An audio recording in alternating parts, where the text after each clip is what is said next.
Do you want to be a part of the CoCo community? Sure, we all do. So join this free weekly live talk show to find out how easy it is to watch at home and learn about your color computer. At the CoCoNation, more than 9 million men and women have participated in the community without setting foot outside their homes. And now at home in your spare time, you can see what's happening, or even join the discussion. Choose from any one of these segments: panel intros, project updates, acquisitions, CoCo thoughts, featured interviews and events, the Game On Challenge, news, Ron's Garage, CoCo commercials, show coverage, panel goodbyes, or you can join one of our extra shows. You can choose from the Game On Challenge Live or CoCo Tech. Join the CoCoNation right now. Click the link for the free information TJB Chris spoke about. Then decide if you want to watch the CoCoNation Live Show, the world's leading live weekly talk show featuring the Tandy Color computer, its siblings, cousins, and redheaded stepchildren. Visit thecoconation.com. There is no obligation and no salesman will visit you. Visit thecoconation.com.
The CoCoNation show is an unscripted, live, and interactive broadcast.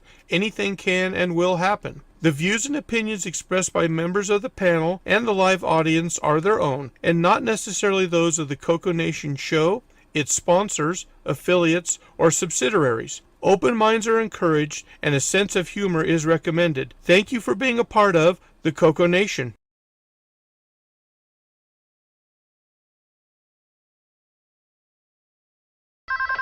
Radio Shack?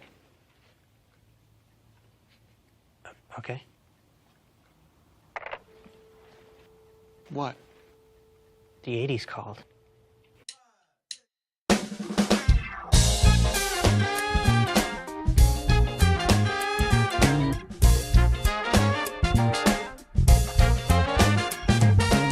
Welcome to the CoCoNation, the world's first live and interactive talk show featuring the Tandy color computer and its hardware cousins.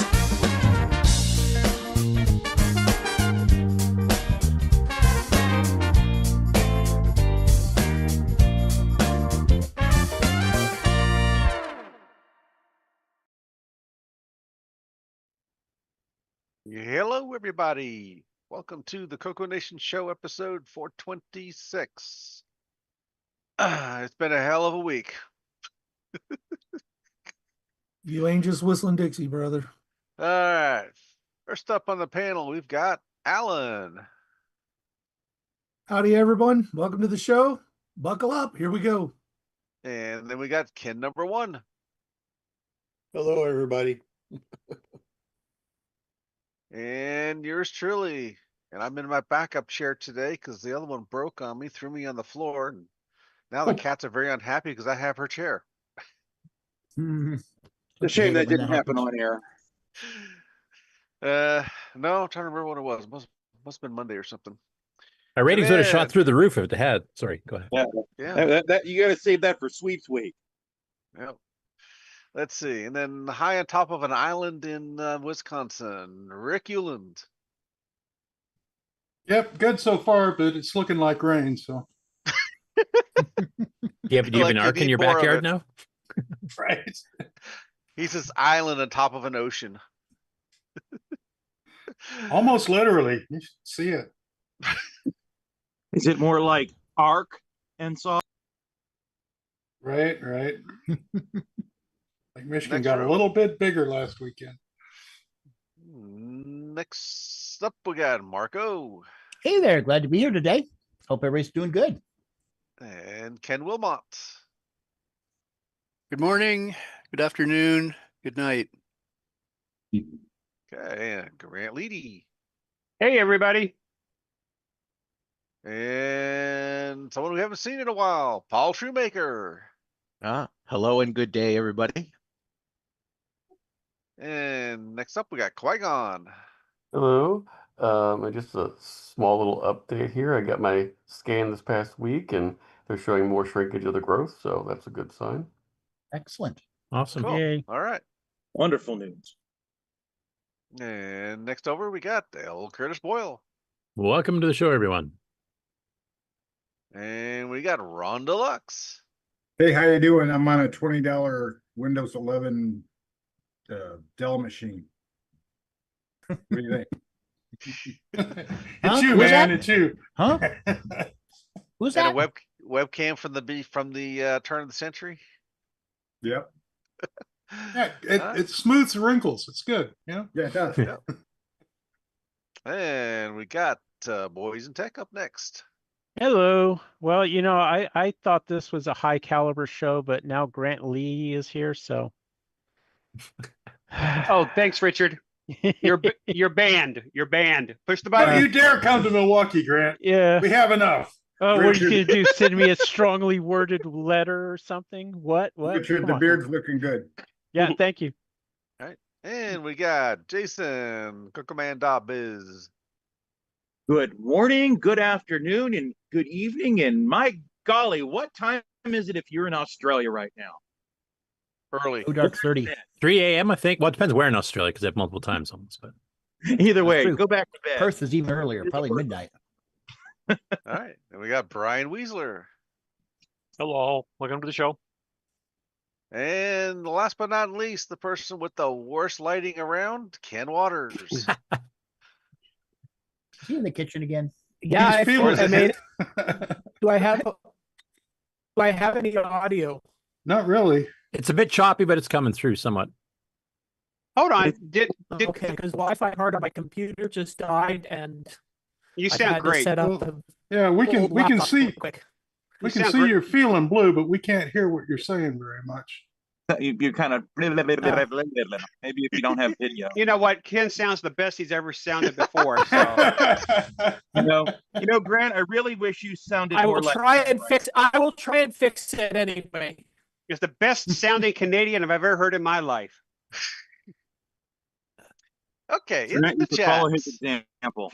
And by the way, Curtis, have you combed your hair for the first time in 8 years? No, I just came out of the shower, so it's all slicked back. Pretty soon it'll be flopping all over the place. Oh, okay.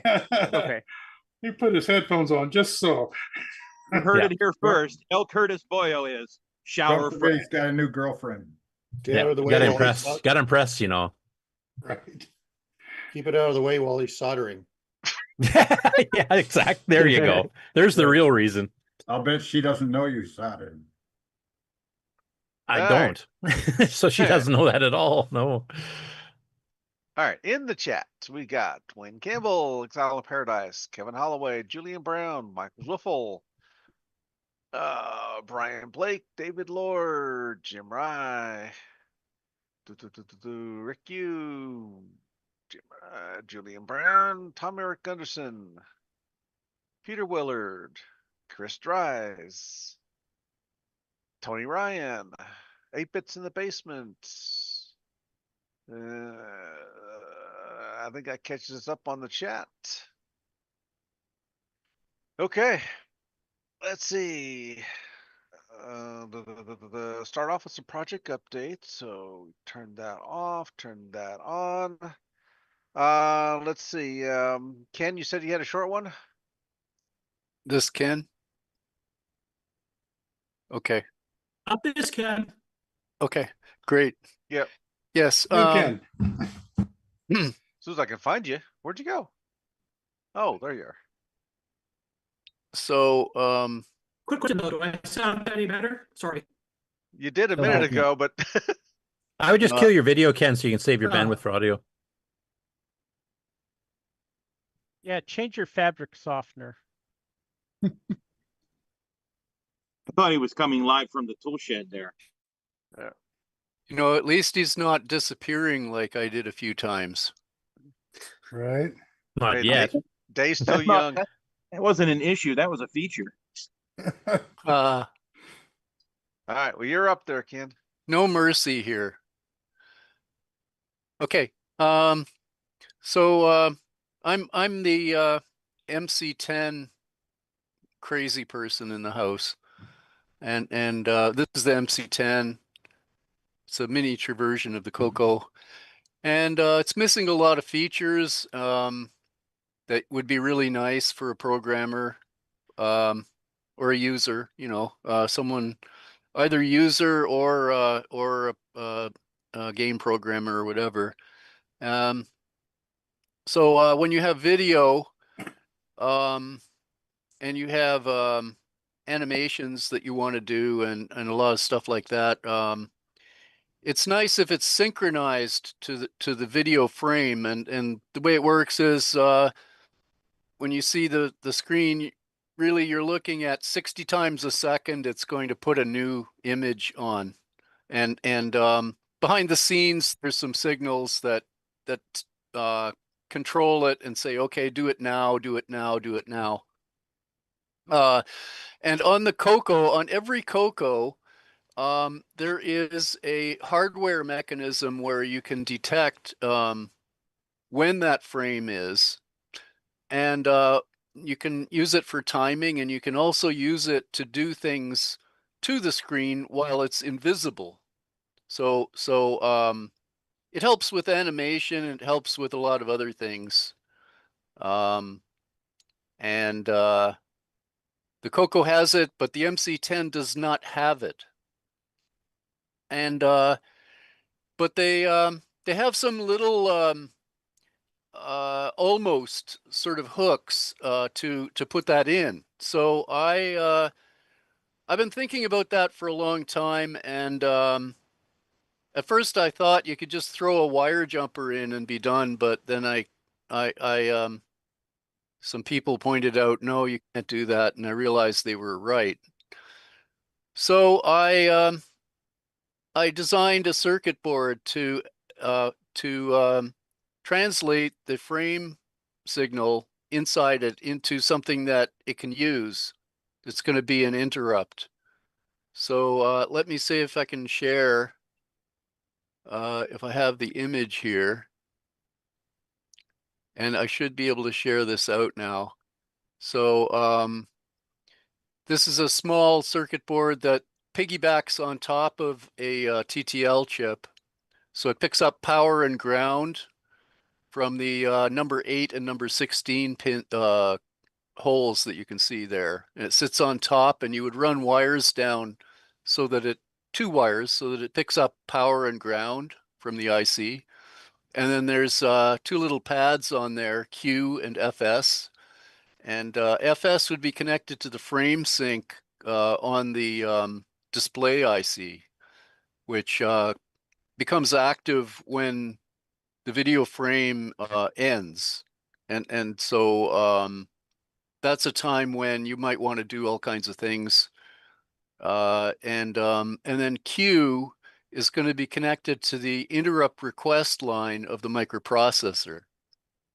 And it's basically a very simple circuit that generates a pulse on the IRQ line whenever there's a frame sync. And all it really is a signal conditioner that times the signal and then makes it open collector, so it's suitable for connecting to the IRQ.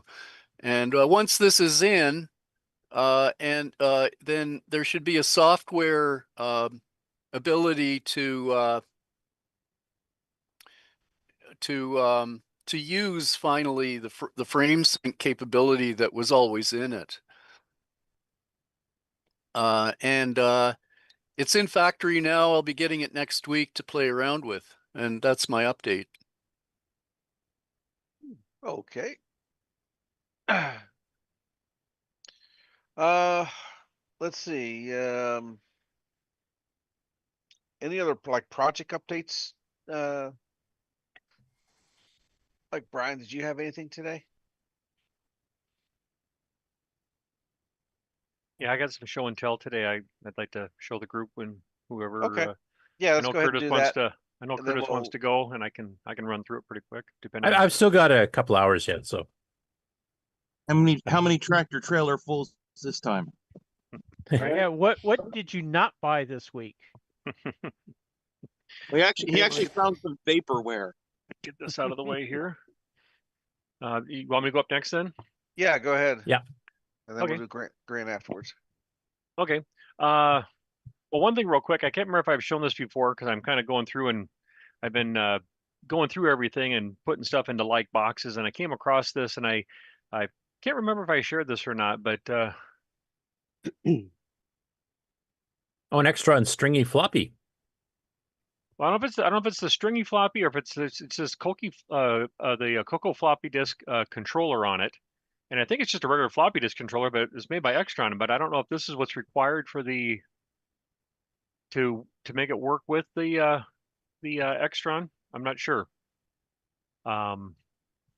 Because the Exatron will work with the TRS-80, the Model 1, but I'm not sure if it would really work with the CoCo or not. So I mean, it was they did advertised. advertise it for the CoCo in the early 80s, so it did work at one point. What's, So I wonder what's if this the is- output of that? It's got one cable. What's the other one? There another? Okay. Oh, you got a card edge. Right All there. right. Is that So just the like cable, a floppy card edge? Well, the Exatron has a floppy connector on it to plug into a floppy disk controller, but Oh, okay. So is that their floppy disk controller, or is that just a floppy disk controller? I got you. yeah, I haven't hooked it up or anything like that to see if it would work or not, but I don't know if it was just made by them for the CoCo or if this is what you need in order to get the stringy floppy to work with the CoCo, but Right. I thought I'd share it to see if anybody maybe had heard of one of these or not. So Now, serial a number. stringy. What is a stringy floppy? Is that like string cheese? you remember the remember the micro cassettes at the micro cassette recorders? The Yes. size of that cassette. Okay, it's not like that, but it's about that size. What it is it's magnetic tape, but it's a continuous loop, like an 8-track would have been. So it's a continuous loop, and so, but it was just another way of being able to store data onto a cassette type of material, like the magnetic media like that. But the Sort of like stringy floppy was kind of a continuous loop type of cassette. Yeah, so let you do random access, like because it's continuous loop, unlike a regular cassette, you don't have to like manually rewind it to load something else. You would just tell it to load, and it would spin through until it found it. Yeah, It's So sort it of was like like the those it's like the old Colorado Memory Systems tapes, sort of. or the like, Sinclair wafer drive things. Yeah. It was Yeah. just a stringy, endless tape. Interesting. Yeah, I can see that not Never heard of breaking it. ever. Right. But I haven't popped the case open or not. I just wanted to share it, and I guess maybe more to come. Set this down over here. The next thing I wanted to show here is, so I'm sure people have heard about the RAT, the graphics design program by Dicom. yeah. It used a Tandy 1000 2-button mouse, didn't it? If I remember. Well, so there's I got the floppy disk. I actually bought the manual, and then it's like, I remember I had the floppy disk. Remember all those disks I was showing months ago? I went digging through there, and I found I did remember correctly that I did. So now I got the disk and I got the manual, and in the manual here, Labeled in Braille or something? let's see, where does it talk about it here? Oh shoot, double click. I thought I had it marked here. Just a second here, guys. Screen clear. Where to go? Okay.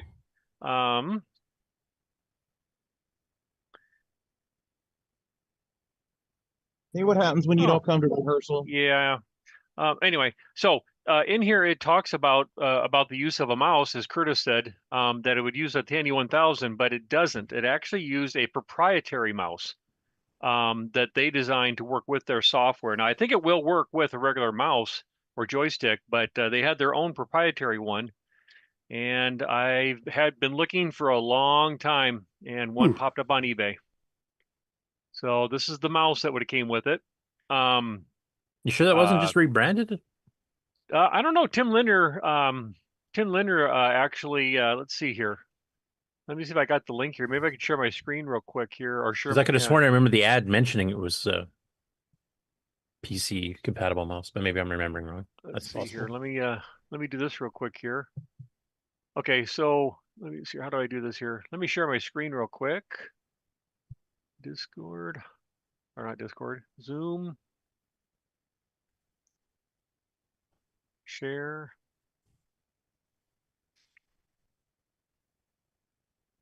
Make sure I'm sharing the right screen here.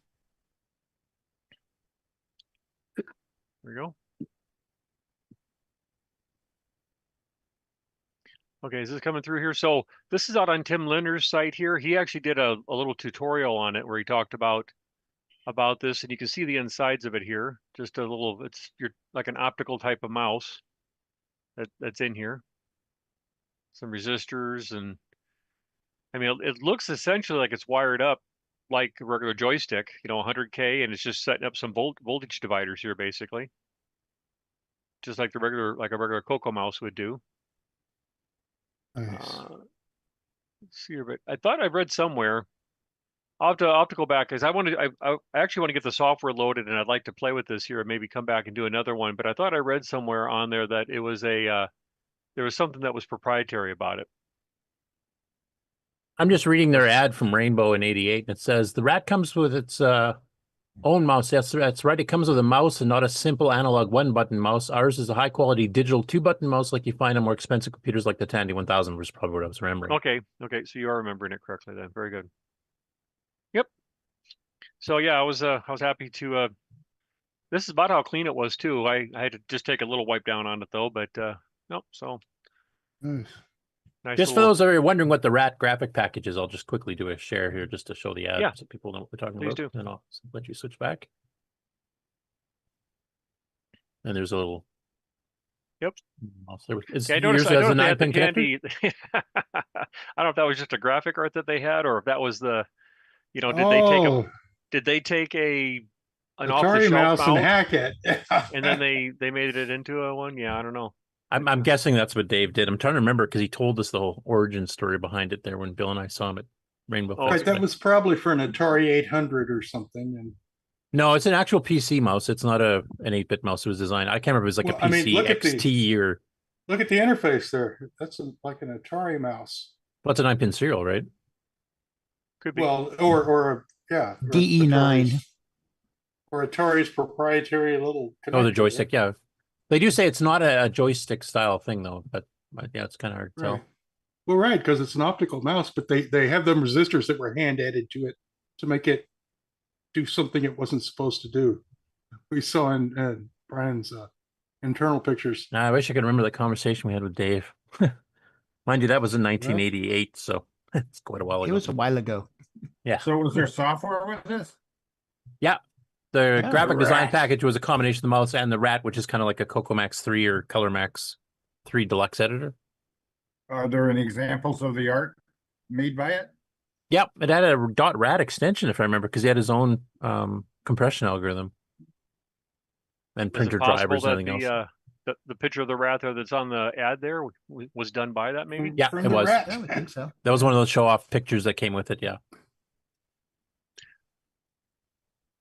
I saw on the archive archive. it talks about some sort of like the rat. It says like Christmas edition or something like that. I don't know if that had like some. Yeah, wasn't it the rat with a bunch of like Santa hats and stuff on or something like Yeah, that? I don't know if it was just some clip arts that they generated. But anyway, yeah, there should be like I'm assuming there's some sample pictures on the disc you have there, Brian. So yeah, get a Yeah, chance I haven't had a try it chance to out. fire this up at all. I just got this actually just came in the mail yesterday, and I was rummaging around through my bin of discs there, and I found this here, and I knew I had this in another box, so now I got all the pieces together now. So Nice. so I'll have to Did something it to come play in the around with. bag? What's that? Did it come in the bag originally? I don't know. Yes, it did. It came in a baggie, like most of DICOM stuff. Yeah, I bought like a roll of 1,000 of those, or one time because I got all the software. I was going to divide up into their own bags there. The other thing I was going to show here, I can't pronounce the guy's name on Discord. I'm just going to spell it out. It's OGHOGO. He was talking about some joysticks that he was 3D printing and stuff and selling. So I'm not sure how you pronounce that though, but OG Hugo. OG Hugo, is that what it is? Okay.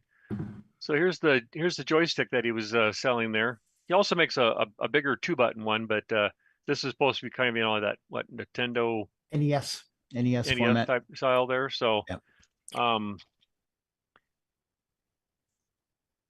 It has a nice soft cord on it, and then the little digital buttons here. So it actually feels pretty good. It's nice and light. So yeah, if you're looking for that type of movement there, but yeah, I thought it was kind of neat. It had the TRS-80 on there. So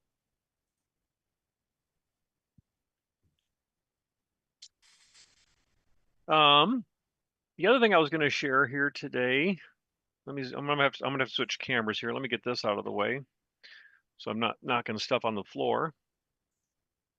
Okay, let me switch my cameras here.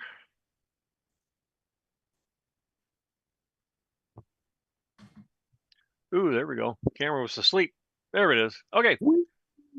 So yeah, so I got a Burke and Burke here. So a few months back here, I shared the AT306 that I got from James Jones. Or yeah, this is also in the stuff there that he had, and this is you guys recognize the Burke and Burke. It uses it has its own little interface card, and then uses like a Western Digital type of ISA card in there to connect via connects to a MFM drive. And that's what this is in here. It's an MFM drive. This case here, there's nothing really proprietary about this. I think this was just some kind of a case that someone had, and that's what they put in here. So I haven't had a chance to pull an image off of this drive. The reason why I'm curious about it is James was thinking that well, there's something else I'm going to show you here. might have belonged to Carl Creeder, who did some OS9, correct? Yeah, he wrote the development? C libraries, for example, the improved ones. Right. So it's possible that this might have belonged to Carl. I'm gonna the MFM, so I'm gonna use the MFM emulator like we did with some of those other drives, and I'll eventually pull this out and we'll pull an image off of it and we'll take a look at it and see what might be on there and what treasures might be on there. Cool. But I'm just kind of showing that as a future thing here to like what we've done with the other drives that I've found, and between like Paul and a lot of work by Curtis, we've been able to either reverse engineer or discover what was on the drive and be able to put together an image there and see if there's anything good there. In addition to that, give me 1 second here. I'm gonna have to do some muscle here. Excuse the grunting and the groaning here. Just a second. Oh, Hopefully, we won't hear his back pop out. No. Is there a chiropractor in the house?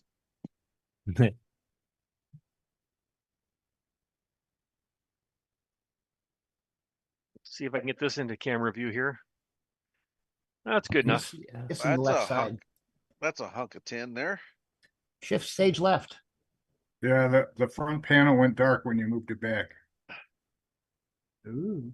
Okay, so this is the DISTO, which we've seen before. This one here has the I'm not sure if this says the 4-in-1. I'm trying to remember now. It's either the 4-in-1 or the 3-in-1 that's in here, because it has two ribbon cables coming out of it. So this would be going to floppy. Probably. This is your floppy disk controller, and this is just a 5 1/4 inch floppy disk drive that's right here.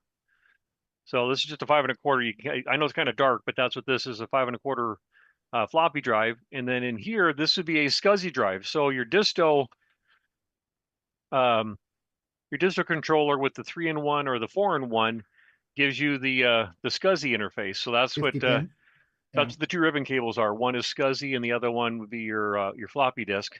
And then you have a parallel and serial or something as well? Yeah, then there'd be then off to the side is this is a serial, I believe is what this was. Or it might be the parallel. This might be the parallel port. I'd have to double check on it again. I think this even had this might even have the real-time clock in it. I can't remember. So woohoo. Woohoo. So the elusive real-time clock. Right. So again, nothing special about this. Is just a metal chassis that probably somebody had or found, and they used it to mount the two drives and wired the cables in there. But like the drive I just shared before, this also came from James. And so either the drive I just shared or this one might be Carl readers. So but this one here, I'm going to have to use the blue SCSI that I just recently received. Paul Fiscarelli is going to help me get that spun up and working, and so I can pull an image off of this drive, and then we might be able to see what's on that one. So got some discovery to do, some archiving here to yeah. And the last couple times you did these, we found some pretty cool stuff. So yeah, I mean either way, I mean there's going to be something CoCo on here, right? Because one's using the DISTO, the other one's using the Burke and Burke. So there's going to be something probably most likely OS9 on there, right? That's going to be on there, and I guess we'll. Well, that's what real users used, yeah. If you're anybody, so and serious developers, right? Yep. Because as we talked about, James worked at oh shoot, my head's spinning now. I'm drawing a blank. What's that? Microware? Microware, thank you. Yeah, I'm names are rolling around in my hair. So yeah, he worked at Microware. And this is I think some of this how he came across some of those items there. So I think that's all I wanted to share with you guys today. Just more kind of just some show and tell of some drives that we had.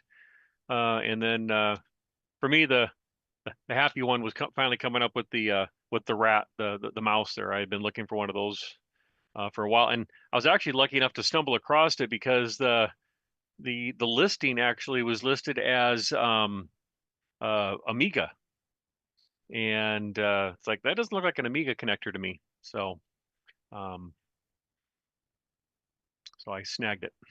Okay. Well, thank you. I know you're going to preserve these and share. Right. Thanks, All right, guys. Next up, we got Grant Leedy. All right. Hey, guys, just want to give you a quick update here. I have posted the hotel information for next year's CoCoFEST on the Glenside's website. Just a quick update on it. It's going to be at the same location as the last several years, and the room rates are going to be the same as last year, $124 for a king-size bed or 2 queen beds, and then if you want a suite, it's $144, $154 if you would like to have the suites for that. And then I'll ask Brian for help on this too. I was informed here a couple of days ago that we did secure some auction items, and apparently we will be getting some brand new. I'm not sure if they're new in a box, but they're apparently they are new in a box. Okay. Yeah, new in a box, untouched. Yep. There was Okay. Yep. Okay, so new in a box, untouched, CoCo 3, apparently about 11 of them. So I'll let Brian probably explain it more because he was at the meeting. I unfortunately was not. So Brian, do you want to explain what's going on there? Yeah, I'm trying to remember the name of the company here. All of a sudden, I'm drawing a blank here.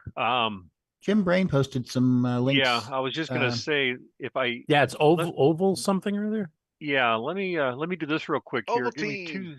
Give me two seconds here. Oval window audio. Yeah, I was gonna go to the website or go to the Glen side there, and I can give me 1 second here, and that way. Yeah, because we covered part 1 because he's kind of been talking to the guy last week, and he posted his part 2 blog, which includes all the stuff they're donating. Right. Oh, come on, computer. Oh, wasn't gonna do this here. Well, let me just wing it then. My darn thing here is not letting me get logged in here to good old let's see here. I'm sorry, guys. I should have been queued up a little bit better, Grant, there, so that way I knew. Sorry, Brian. I just wanted to be able to show the pictures there. Yeah, because there's pictures of the CoCo 3s brand new in the box, never been open type thing, because the original project was using CoCo 2s. And it was where they used the CoCos along with the audio spectrum analyzer cart that Steve Bjork wrote to help deaf kids learn to visualize music or sound by watching the audio frequencies, and actually had examples we showed last week where this certain thing is a S sound, like a S. This one's a sh sound. Right. Are you looking at the? Do you have it up there in front of you, Curtis? I have the latest blog post. Yeah, I can sneak it in. The two. If you want to share your screen, then I can just talk. Then. Okay. Let me find my computer's here. Cooperating here. On Discord on that. It was on he posted it to the Glenside Facebook page, and then I think he might have even done it to the mailing list. Yeah, I'm just hunting tabs here, so you can keep talking about it. So this guy, what he did was back in the day, he wanted to create an environment for kids that were deaf, and what he wanted to do is he wanted to figure out a way to allow children that were deaf to get a sense of what sound sounded like. And so he used vibration, he used visualization, and color to represent different sounds. And so as Curtis said, one of the things that he did was he had a Color Computer 3 with the audio spectrum analyzer, and he had that up on a screen showing the different frequencies. He also used laser to paint laser images up on the ceiling, that was in sync with the music. He also used this other product to turn on different lights to create a light tower. There we go. You can see so there's the CoCo, the brand new CoCo 3s. And yeah, I think he had 11 of them. These are brand new in the box. No manuals or anything. It's like he bought them directly from Radio Shack. Now some of those might have the manuals in there, but yep, there you can see they're in the box there. There's and the boxes that are on the bottom there that says that music light kit. That's what he used to illuminate that tower that was in one of the other pictures there. This light tower. Yep. So here's the auto spectrum analyzer, and you can see here some of them have the label that we know about, but a lot of them have this printed label, which we've seen Radio Shack. Yeah, basically, when they time quit to time. manufacturing labels, they would, if you ordered one like through express order, I think this is what you'd get, if I remember correctly. So this guy developed this whole package using all these different components. Oh, in addition to that, he also used let's see here. Is it one of those pictured in here? No, he's not showing it here. There's another device that he used that's called an induction loop or an inductive loop. And what that is, you connect this box to a pair of wires that you would loop around the room. And then there was a special headset that the kids would have. And it basically is like a transmitter. And it would transmit the sound through that wire, and then they would pick it up on this thing that they would have hanging over their like around their neck with a special pair of headphones, and they could. As some kids obviously could hear some, but that was a way to transmit the music. And so he used that. He also used the light, and then he also had these pads. If you go back and look at Jim's first post there, part 1. There's these pads that he had that were 4 foot by 4 foot, and the kids would sit on them and somehow they would vibrate.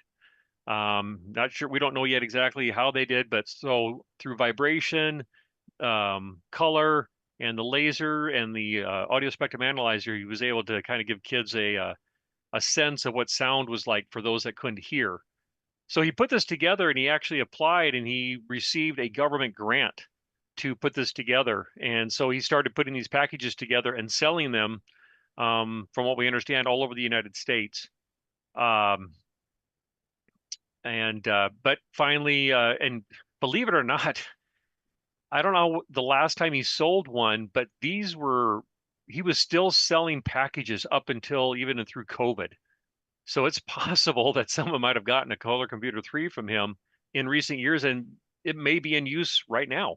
At some clinic or whatever for kids. But he just, with sales dropping and everything, he finally closed the business. Somehow he had either through a Google search or whatever, reached out to Jim Brain and said he would like to donate these to the club, which then brought us to where we are now. Jim did extend an offer to him to maybe do some kind of an interview, but he was very reluctant to do that. So, but he's willing to answer any questions. So as you read these articles that Jim Brain has here, if you have any questions about it, reach out to Jim Brain. I believe it's president and gladsigncomputerclub.com. You'll find the address on our website here, and send the question to him, and he'd be happy to pass it on to that guy and get an answer for us. So. Yeah, we did extend an invitation on the show, even audio only, and he just doesn't want to do it. So it'll be basically an email interview. Yep. So, but again, it's interesting to see that there was somebody out there using, the Tandy products there, in a different way, through a business. Yeah, and the fact that it was educational, and it also started in the CoCo 2 era, and then he was selling CoCo 3s, obviously, because the CoCo 2 was discontinued earlier than the CoCo 3 was, and obviously he was selling them for years. Now, Jim is mentioning at the very bottom here on this, we'll cover this more in the news too, but he said if someone can port me to a cartridge reader program, he'll cover the cart pin, the auto start, and see if the differently marked audio spectrum analyzer cartridges contain different code in the regular version. You just have to do is save M, Jim. That's all you got to do. From C000 to probably DFFF or something along that line, and then you can just compare the binary with the original. If you're watching, Jim, of course. Right. So we're not, we haven't totally, I don't think we haven't had a full discussion on this yet, but this hardware will be in the auction in 2026. So obviously it's going to garner a lot of interest by many people. Yeah, we've all seen what CoCo 3 sell for these days. So right. This is your bargain chance of a lifetime here. Right. And so, yeah, it should be make for a very exciting auction this next year. So, and if I may, just to piggyback off of that, I did post some things to Facebook and everything. And if you have any items that you want to donate to the Glen side, reach out to us, reach out to me, reach out to Jim, anybody, and we'd be happy to work out something. And in some cases, we might even be able to pay for the shipping if you're far away and may not be coming to CoCoFEST. we may be able to pay for the shipping and to get the items to us. And so we're happy for any donations that you guys can make. Because last year we had one CoCo 3. Right. Yeah, and here you got 11 brand new in the box, untouched. I wonder if we should spread them out over a couple of years. Right? So My Anyway. fervent hope is that there's so many people that have been joining the CoCo community lately, as we've seen with our Discord updates every week. And I'm hoping that some of these people that are brand new and haven't been able to get a CoCo 3 can get one from this auction, because that's a perfect opportunity for people to get into it, Curtis. that are new. Yep. Do you remember when Dennis Kitts did something with his color computer, and he did like he composed music by walking in the room and stretching his hands out? His active room, as he called it. They showed it off at CoCoFEST, where it had sensors in it. Depending where you were in the room, the pitches and stuff would shift, so it kind of flowed around how the people walked around. Yeah, that that's was cool. amazing.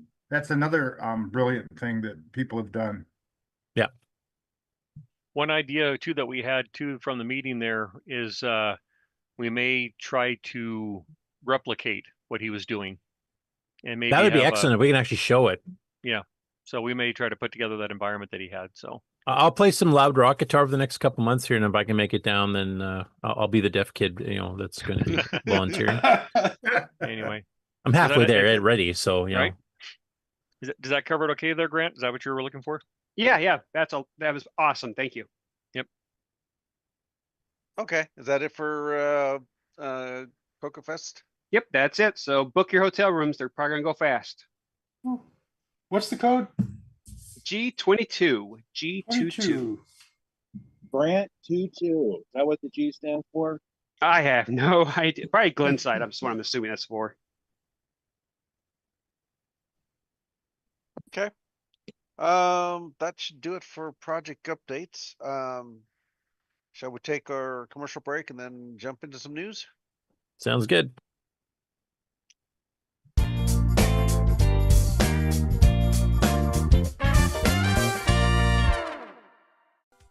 Hello everyone, it's your good buddy, your good pal Amigo, and joined by that dastardly The Brent from ARG Presents. You're watching CoCoNation. I feel like that should have been longer. The CoCoNation show would like to thank the following patrons: AC's 8-Bit Zone, Alex Gare, Alan Huffman, Barry Tompkinson, Boysen Tech, Brendan Donnie, Brian Walsh, Brian Weasler, Karen Askham, Coconut Bob, Daddy Burrito, David Ladd, Derek Smithson, Diego BF109, Don Barber, Eric Canales, Frederick Segard, Glenn Hewlett, Graham Wabke, Grant Leedy, Henry Gernhardt, Henry Strickland, Jason Warrens, Jeffrey Drywater, Jim Mullis, Justin Larson, Ken Reichard, Kevin Holloway, Michael Hill, Patrick Euland, Paul Fiscarelli, Paul Shoemaker, R. Allen Murphy, Richard Harding, Rob Inman, Rocky Hill, Steve Bateson, Terry Trapp, TJB Chris, Tom C., Tom Gunderson, Tom S., William Athing. Thank you so much, patrons.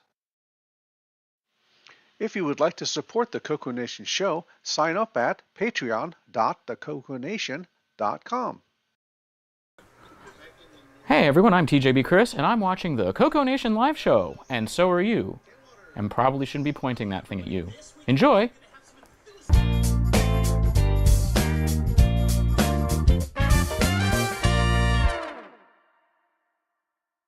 Welcome to everybody's favorite segment, Who's New to Discord?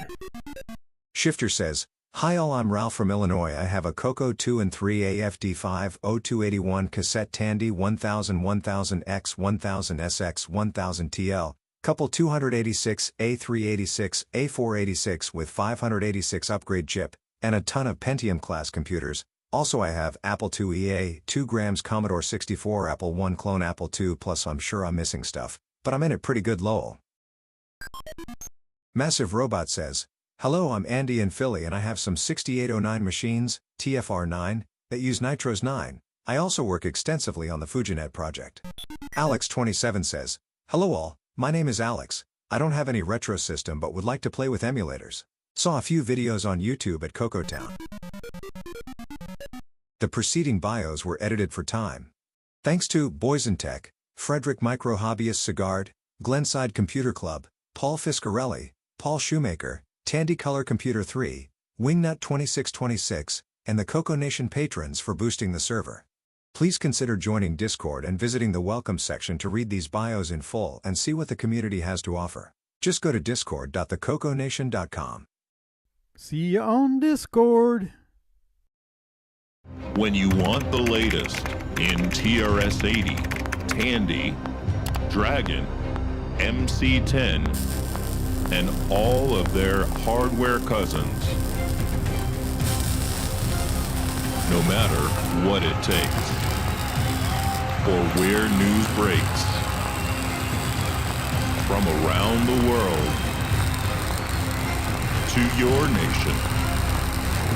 The CoCoNation News with L Curtis Boyle.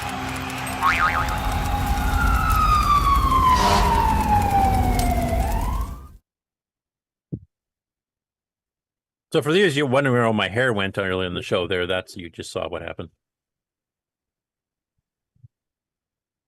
Hey, right, you guys should be seeing a diagram of a circuit board here from Julian Brown if I share the white window. So I hope that is what I'm sharing. So he posted a couple updates. This first one here is some thoughts he had sending to Phil Harvey Smith, another Dragon guy from the UK. He said, I'm thinking something like this, a single gal routine routing the signals. I've used a 22 V10, but a 16 V8 should do the job, and I've wired the sockets so both could work. There's a pin header for control via jumper or switch, but I've also extended all of the configuration out to a header that would allow you to control the configuration via a simple MCU. I'm reckoning there are only 7 viable configurations depending on ROM, select, RAM, drive wire, and keyboard. The RAM over 64K is controlled by hardware anyway. So this is kind of his enhanced Dragon board. So I'll zoom it up a bit here. So if you look down here, it's called the Evolution, basically, by Julian Brown. So it's got a 256K banker that Stuart Orchard designed, which is very similar to the JNR one that Ken showed in one of his videos. There's the SAM by 8 by Kieran Anscombe, which I think also is the SAM doubler equivalent as well as. So this is basically a Dragon with enhancements kind of built right into the motherboard. And this is the revision 3.1 Alpha 4 release at this point. So he's going to be kind of testing this out. And he also I included on the engraving here, thanking CoCoNation for coverage. So that's nice of Julian. So thank you, Julian. I didn't get a chance to see if you're in the chat. Oh, you are too. Look at that. You can probably explain this a lot better than I can. And then his second post, we said just about done and ready to order. Just need to make sure some of the cosmetics are right and need to run through an entire bill of materials and update the supplier part numbers, etc. So basically, he's going to have is a rotary encoder. You can switch between different configurations, and he figures there's about 7 unique combinations that they can currently have. So not all of them will be used at this point. But basically, you can boot this up as a Dragon 32 with an extra 32K to basically give you 64K of RAM. Both of those configurations with or without drive wire. Dragon 64 with drive wire, and also a CoCo mode. And he says he's got a 512 EEPROM. There's enough space for 4 different ROM sets. So you can have like a Dragon 32, a Dragon 64, and a CoCo with extended basic as ways to boot it up. So, and he's got the schematic there shown again. So progressing rapidly. Hopefully I'll have them fairly soon here to actually test out and see if things are working. And Julian, if you want to come on the show, since we are doing Dragon stuff earlier, it's hopefully not too late for you and kind of go through this in a bit more detail than I'll ever be able to do since I'm not a hardware guy. Just let us know and we'll get you on the show.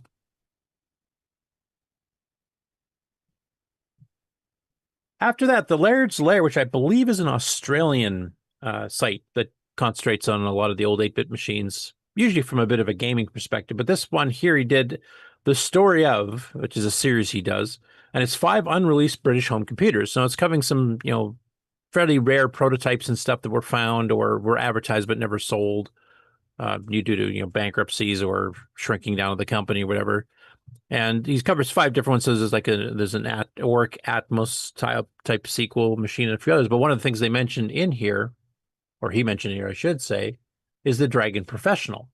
Now, I didn't get a chance to double check before the show because I know I've mixed up the Dragon Alpha, the Dragon Beta, and the Dragon Professional myself numerous times as to which had what features.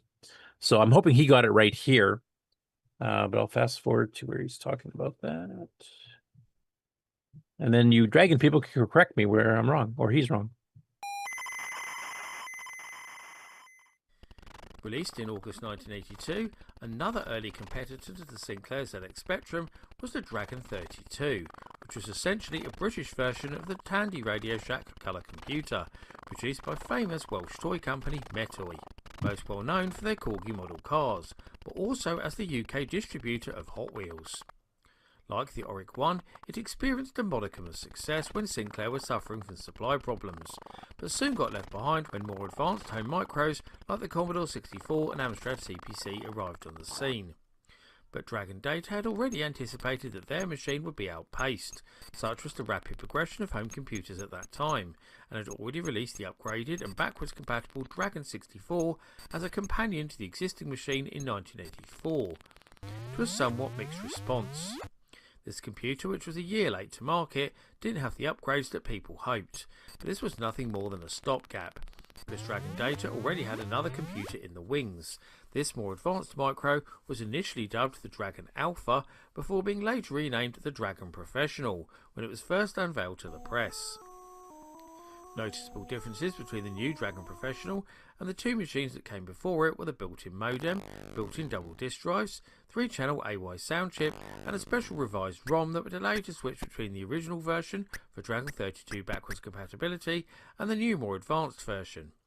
Initial reception to the new machine was very positive, but that wasn't enough to keep Dragon Data going, and they entered bankruptcy in the summer of 1984, just after the official announcement of the Dragon Professional, with the company ultimately being sold to Spanish company Eurohard SA not long after, despite several bids from Tandy Radio Shack of all people.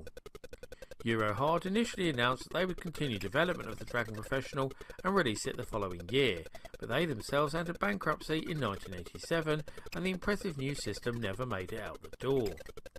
Interestingly, there were also plans for a Dragon-branded MSX computer too, before Eurohard went under, which probably could have saved the company had they stuck around long enough to get it to retail, as the MSX format actually proved very popular in Spain indeed.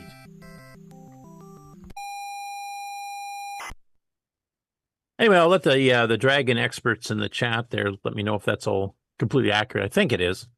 Like I said, I've gotten some of the stuff between the Dragon Beta and the Dragon Alpha / Professional mixed up myself. So, because one was just more of a glorified Dragon 64, and the other one was like a quite advanced, like one had dual CPUs and 768K of RAM with MMU and a whole bunch of other stuff too. And like I said, I sometimes get mixed up the details between which is which. It's kind of like with the deluxe CoCo as well. But definitely, if you're into the history of 8-bit computers and some of the stuff that was planned but never released back from the 80s, so this all 5 of the machines he covers are actually quite fascinating, and some of them I'd never heard of before. So I definitely would recommend watching the video if you're into the obscure history of some of the rarer stuff.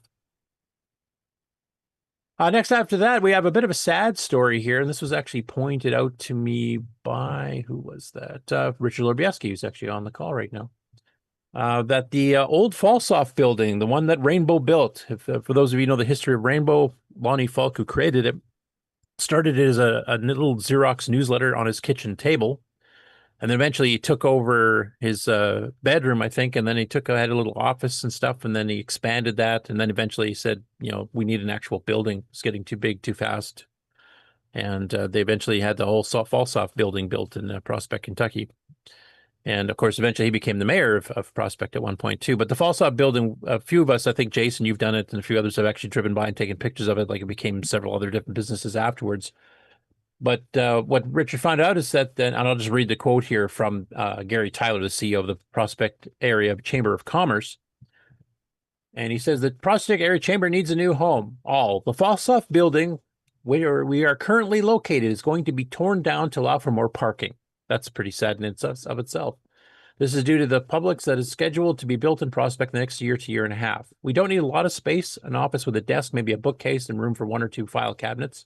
Of course, we will need internet access. Access to the conference room would be nice, but not a must-have. We need to be out of our current office by July 31st. And then he gives you some phone numbers to contact. So I don't know from this if they're killing off the entire Falsoft building, because that's not just an office room or something. It's actually a pretty large building. Some of you may remember one of the anniversaries issues of Rainbow. They actually had a whole bunch of photos of all the staff, and they were standing in front of the building. It's large. But the fact that they're actually tearing it down for parking just kind of galls me, especially considering, that was Lonnie Falk, who was a mayor of Prospect. Sorry, go ahead. Oh, I'm saying it's tore down so they can park another 50 cars at the big Publix supermarket, which is what a Publix is. It's just a big think Walmart, Zellers, Kmart. So the Falsoft building is going to be parking sections A3 through A7 or something. That's a shame because I was there in 2022. I stopped by on my way back from an amusement park there in Louisville, and I didn't think the Dairy Queen needed more parking.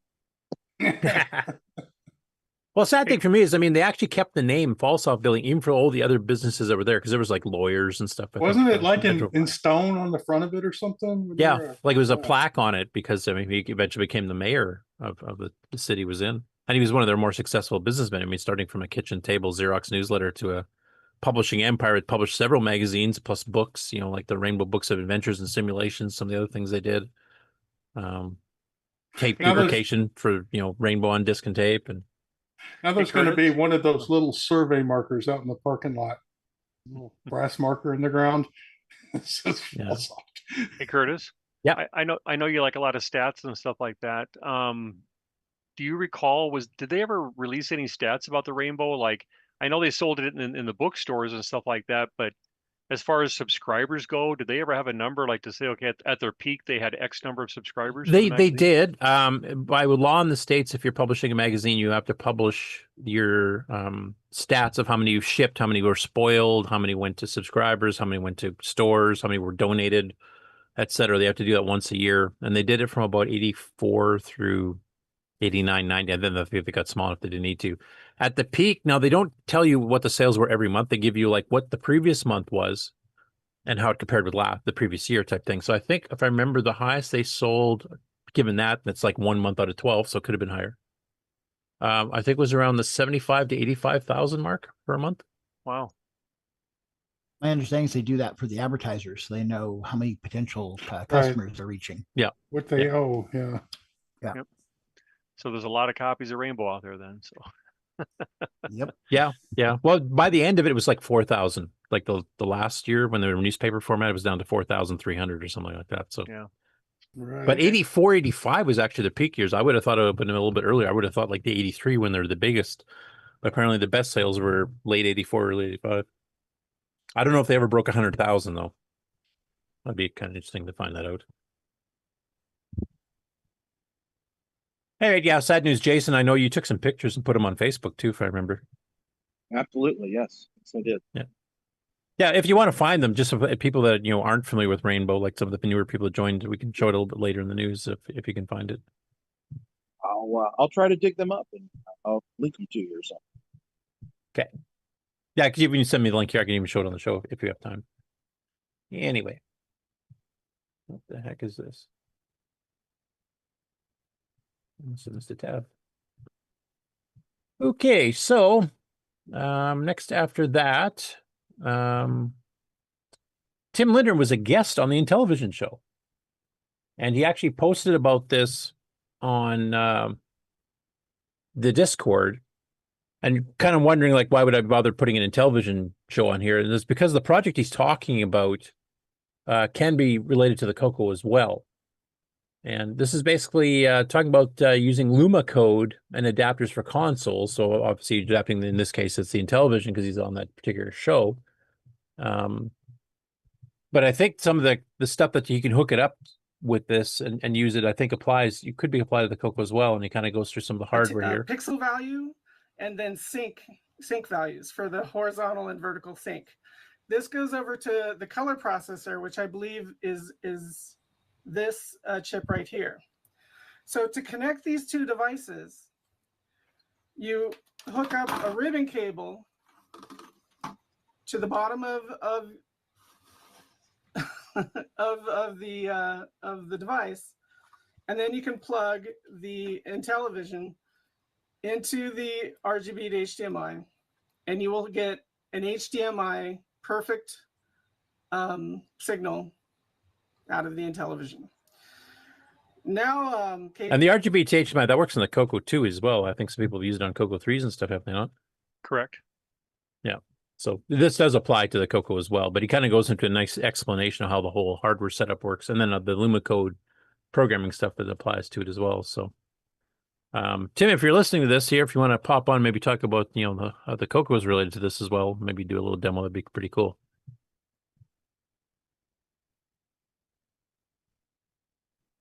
Next up after that, we got a couple of animated GIF updates or straight GIF updates. I refuse to call it GIF. Too bad for the developer. Of his upcoming game he's running in UG Basic. And this is the one with the little animated CoCo cat running around and stuff and jumping over between little islands and, freaking out when it hits the water, etc.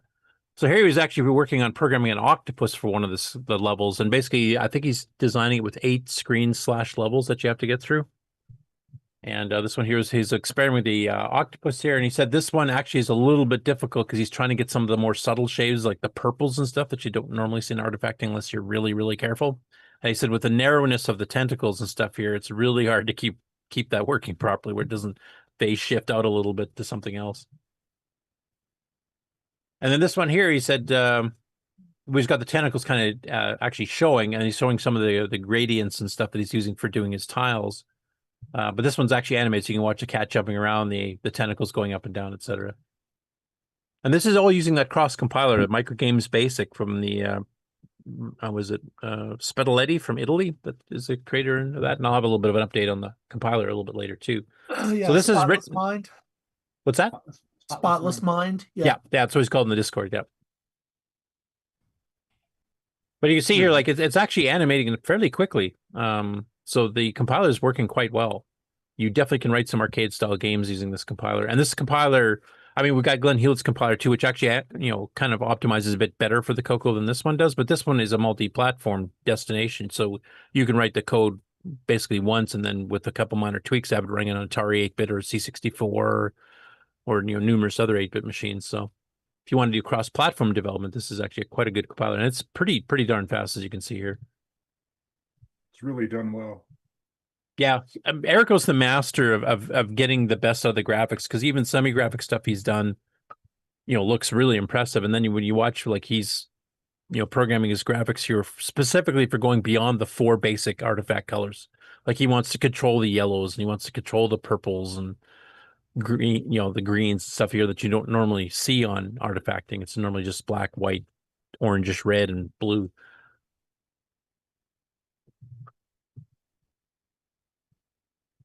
Speaking of Microgames Basic, I actually haven't posted any updates on that. And I'm be honest, Marco updates this like almost weekly at this point. So he's done some official main branch. These are the ones that you would like kind of commercial grade, like they're pretty well debugged and ready to go. Most of that has been bug fixes the last couple of weeks. Basically what he had mentioned here, the main branch, you've got the bug fixes and the draw command were added in, and some other non-CoCo related bug fixes of certain platforms, because once again, it's a cross-platform compiler for a whole bunch of systems. The beta branch is where the exciting stuff is starting to happen, though, and there's been, day updates on August 15th, August 13th, August 6th, August 5th, etc. So there's a bunch of bug fixes and stuff here for the most part. But then he starts getting into stuff like he's adding in filled circle, filled ellipse commands. So that's something we've got in Nitrous 9 as well, but Basic didn't have it. You had to do 2 separate commands, and it was quite slow using the paint algorithm. Then he's added support for a triangle command. He's added some different alternate keywords if you want to use rec or rect, R-E-C-T, for doing rectangles. Then he's added support for a whole new platform, IBM PC, like, for example, here. Some fixes for the ZE80 and the 6502. Refactorized the ML CPU interface, etc. But he's adding more and more graphics oomph to this thing. And I think some of the stuff down here, like copper stuff, I think is related to the copper chip. I don't know if that applies to all, if like he's trying to simulate it in other machines like the CoCo or not.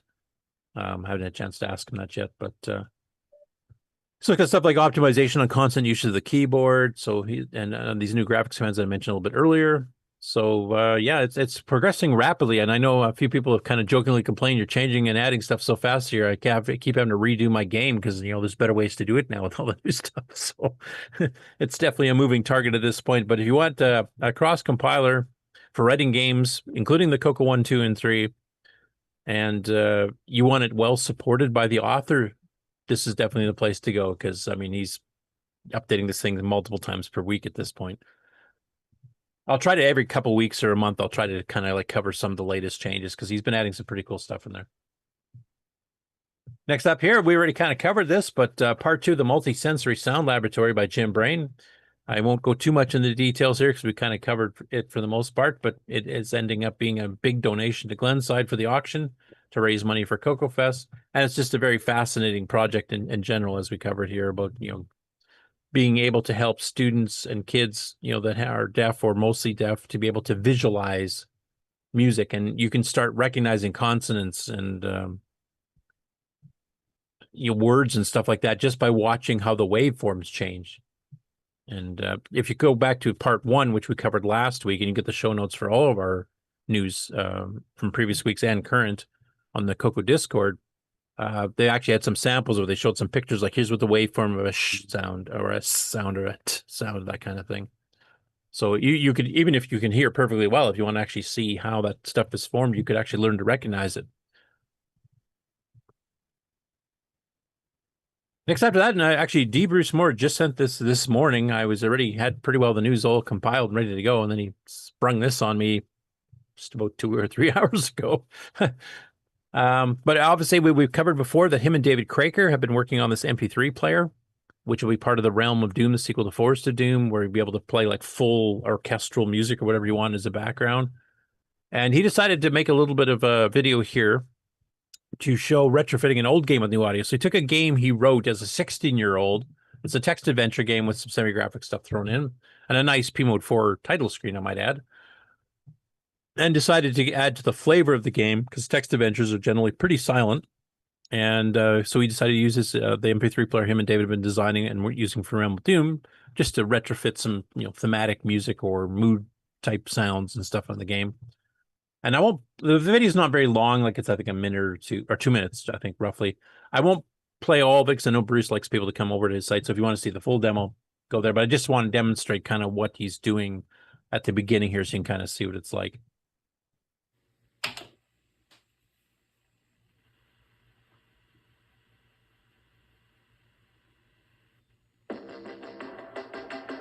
So the title screen with title screen music in the background. And animation, because of course this is playing totally in the background. Like the CoCo only tells it start playing, and that's all it has to do. So you see the stars twinkling.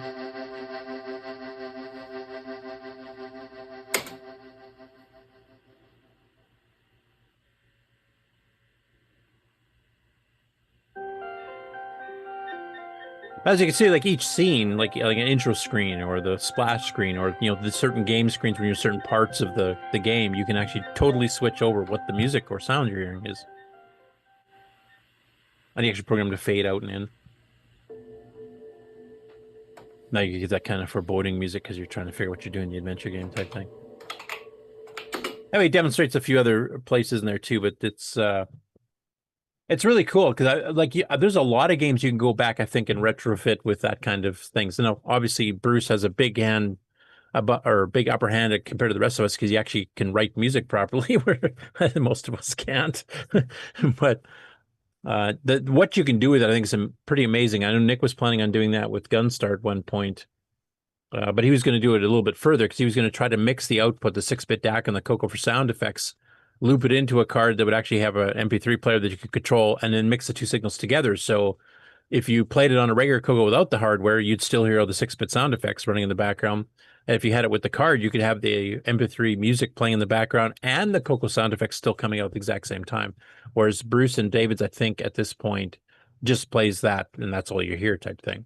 Now, for an adventure game, that's perfectly fine because you don't normally have sound effects in a text adventure game. And certain other games, it doesn't really matter. Like it's more the mood setting that you'd be wanting to do.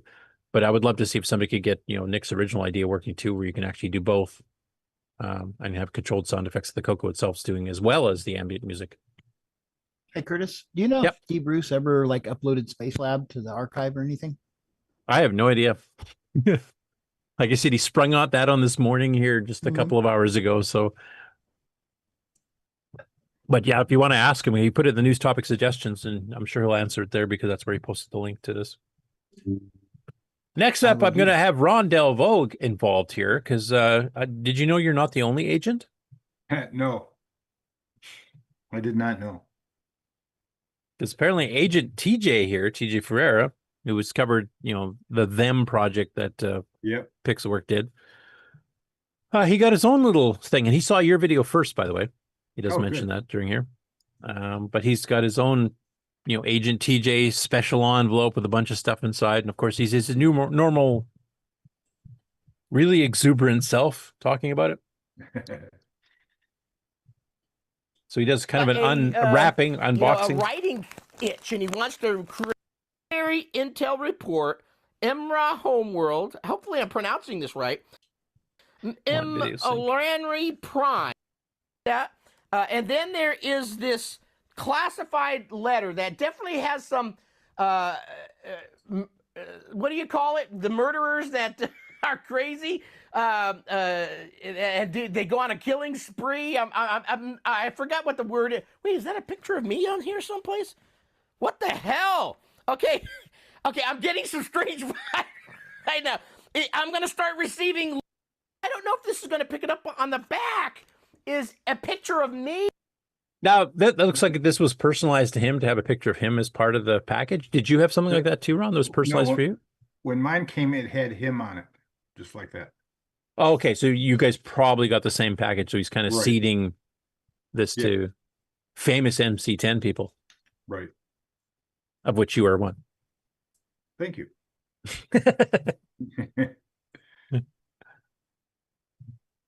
I think he. Anyway, definitely check it out. He tries not to give too much away. Like he shows you a fair bit of stuff on there, but he doesn't like read out everything on there. His original plan was, but he kind of wants to leave the mystery, I think, because from what you said last week, Ron, it sounds like this game project, the game itself, is actually probably not as far away as some people might have thought. Right. Like it should be coming up fairly soon. So I don't think he wants to give away the stuff. And I don't know, like commercially, is he going to include all this stuff for anybody that buys it? Like he had a pretty extravagant packaging for them, which we've shown on the show before. He actually had a mouse adapter. Oh, right. Yeah. Because he was actually including of them too. So now, have you actually seen anything of the game itself yet at this point, Ron? You don't have to reveal any details, but have you seen anything? Nope. No, I have not. No. Okay. Because I'm at this point, I don't know, is this going to be an arcade game, an adventure game, a hybrid, or something probably different? A hybrid adventure game with graphics. Okay. Kind of like them. I mean, from the wording of it, because it's talking about homeworlds and stuff of aliens, I'm wondering if it's a sequel, like it's actually involved with the storyline of them. It may. You never know. It talks about a faraway place in the constellation Eridanus. Okay. Anyway, I'm looking forward to seeing that because them was actually one of the most professionally packaged games I've seen, even on the CoCo, never mind the MC10. So yeah, it came in a nice box, and materials were nice. Yeah. Hey, definitely go check out TJ's video. Check out last week's episode if you want to see Ron's point of view on it. And you can pester Ron with questions if you have any. Can we just pester Ron anyway? Yeah, just go ahead. Yeah. I sent those pictures to you also in Discord. Oh, okay, cool. I'll just cover this one and I'll switch over there and show it then.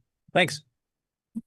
Okay, next an update. Dave Bernazzani, who we talked about last week after doing the CoCo 1 and 2 and the Dragon 364 Nintendo DS emulator, suddenly sprung a surprise that he's working on an MC10 emulator. And then as of August the 14th, he says he was near the end of principal development and he's ready to launch a public beta. It also emulates the 16K RAM expansions. You could play some of the later and bigger games like the Pac-Man one and Lost City Pinball, which actually was the only Tandy one that supported the 20K. And he's talking about here, like he's thinking about trying to support MCX 128 and MCX 32 SD, which are Darren Atkinson's boards with kind of the MC10's own version of Extended Basic. Supports for actual, higher res graphics modes, equivalent of P modes on the CoCo. And even supported if you upgrade the 4K onboard RAM to 8K, which will actually let you go all the way up to P mode 3 and 4, because the current one, you can't use the expansion pack for video RAM. It has to come from the main board. So it was limited to P mode 0, 1, and 2 on the original. with that, if you upgrade the RAM up to 8K, and I'm sure Ken and a few others here could probably help with if anybody wants to do that. But basically, he was thinking about trying to emulate that as well, and I haven't heard anything further on that.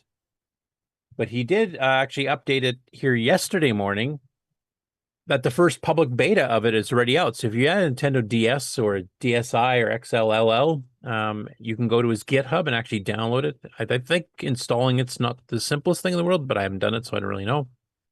But it will emulate the Tandy MC10 with 4K internal RAM and 16K external RAM for 20K total. Optional memory expansion of 32K. So he is supporting a little bit of the MCX additional stuff. Supports the C10 cassette file format for loading games and programs. Save and load game states. It has one slot for that. So if you have to like shut it down and go somewhere to charge it or something like that, you can actually save where you left off in the game, which is really cool. LCD screen swap, so you can actually swap between the two screens because DS double screen, that's what it stands for. Virtual keyboard stylized to the MC10 with the ability to map any keyboard key to the DS button. So if you want to flip a couple of them to the actual fire buttons of certain keys for a certain game, you can do that. Then you don't have to keep trying to tap on the virtual screen keyboard. You can actually hit the actual button for, let's say, the fire button in a game. Full speed, full sound, and full frame rate even on older hardware, because there's several iterations of the DS platform. And he's still going through other things here, but here you can kind of see it. I'll just zoom the picture up. So here you can see where it's got the two screens. It's got the splash screen with the MC10 Tiers 80 model MC10 here. And then you've got your actual selections of some of the base stuff that you can pick from.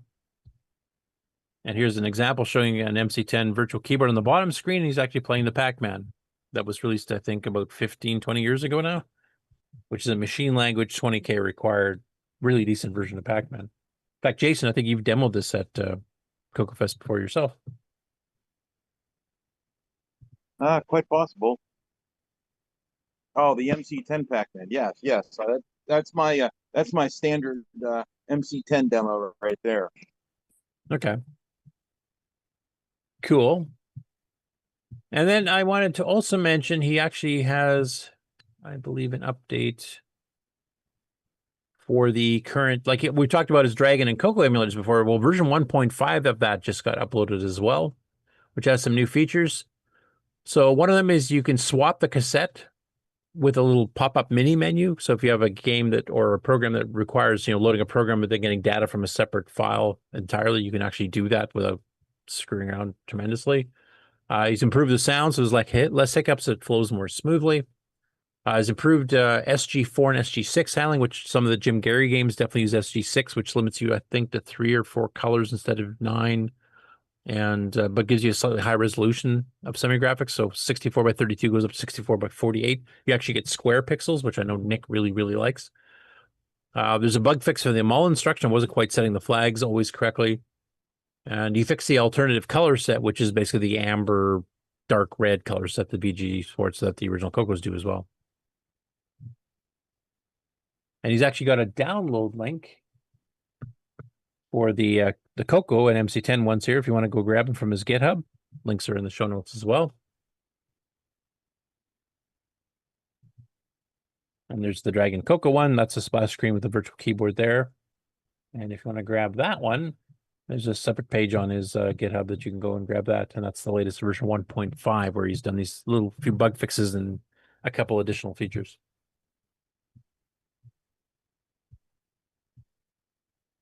Next after that, Jim Gary posted a link to the Internet Archive with a port of Harry McCracken's old game Arctic Adventure, which I think we covered a couple months ago, that he was working on a port of that for the MC10.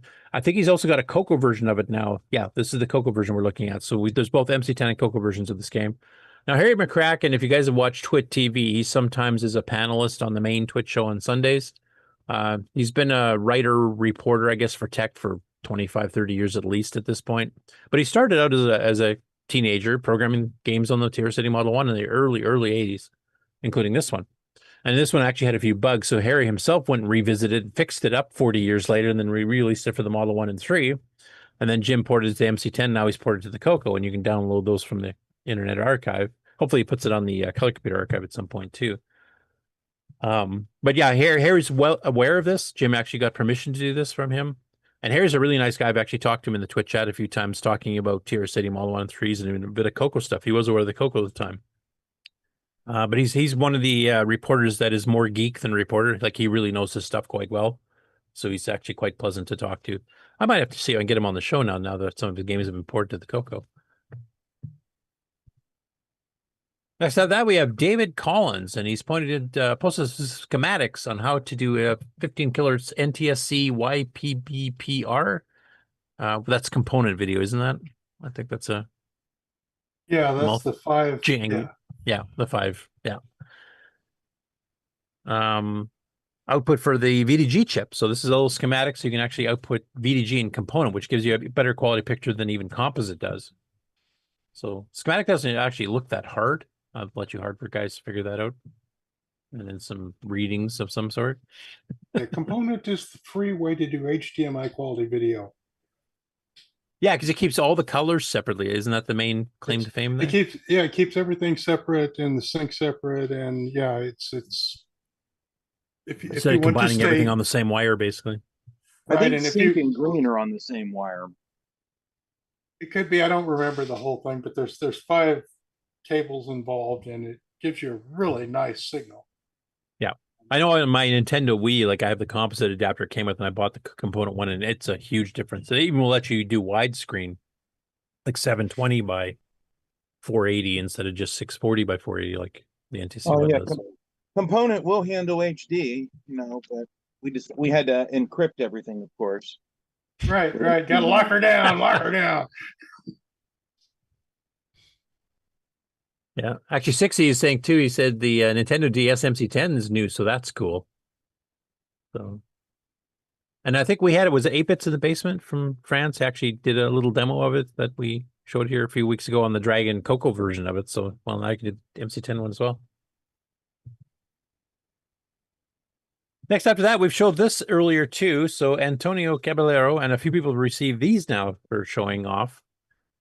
This is his sequel to the original Tower of Power, which is a 4-sided cartridge storage device. And he showed off the new Pentagon one, which gives you 5 sides, but also has a little pop-out in the middle, so you can actually store SD cards for like a CoCo SDC. And what he's done now is he released the actual 3D print files on Thingiverse.com. So if you guys have 3D printers or access to one yourselves, download the files, you can build your own. And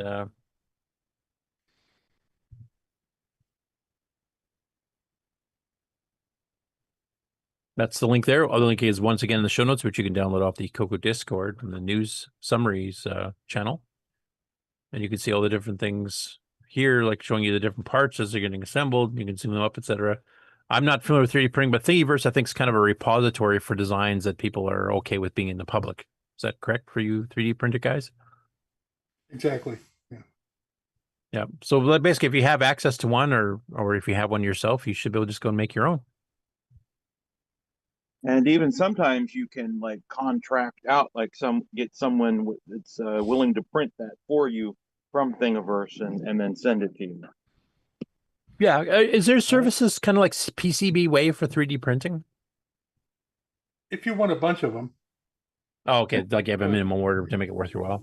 And this would be a little bit more expensive than a straight PCB, I suppose. You need the guy from Fiverr. I've had a few things printed through Thingiverse from someone off of Thingiverse, and it was just like a wonder. I think my CoCo SDC case, I didn't have a case for it, and I found a design on there, and then just had someone print it for me and send it to me. Okay. Now I got to get the link that you sent me, Jason, so I can show that. Change.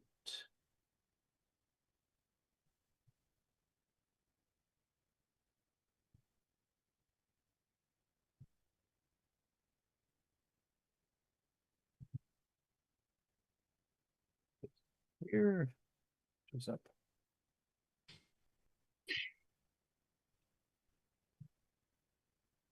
Okay, yeah. So this is the Falsoft building in Prospect, Kentucky, a few years back, 2022. And you can see it's, it's plainly plastered all over the place. But this is the one they built specifically for Rainbow Magazine because it got to be so big. Like they were bringing in a truck full of paper every month, and they were printing PCM magazine or Yeah, but they had a PC magazine. They had one about movies, like movie rentals and stuff too, plus Rainbow itself, plus their book line. Hey, it's And 9509. tape duplications and disc duplications, everything else. Sorry, go ahead, Rob. 9509 address. And 09. Now, at the time you were there, Jason, do you remember what was actually occupying the building? One of those pictures. Oh, there it actually is. shows the directory. I heard, but this gives you a Well, there's perspective of the actually a size of the larger one there, building. So this is not a small building they're tearing down. They're tearing down this whole thing for more parking lot space. But as of 2022, anyway, it was the Ash Group of Risk Management and Insurance, a doctor family dentistry, here now integrative psychiatry, Prospect Chamber of Commerce, which is the guy who posted that they're tearing it down, the Jeweler's Legacy, Rose Island Counseling Center, System X Corporation, Takeoff Business Solutions, Computer Repair. So at least there's a computer-related thing still there. But it's sad to see that go. Because I know Lonnie was really proud of it, especially that one issue of Rainbow where they kind of took photos to give you a tour of the building outside and in. All the staff came out on the front steps here and out in front of the building to actually get their picture taken and stuff too. So I'll bet you that sign's been there a long time because those trees are now having to be trimmed to be able to see what's on the sign. yeah. Anyway, sad news because it's kind of the end of an era, I guess. That's a CoCo landmark. Yeah, literally is. Oh, is that like the Dragon building over in Wales? Yeah, No, is it still up? Kind of. That's a manufacturing plant, though. This is Yeah. I mean, as far as history goes, yeah, I would put them in isn't the equivalent.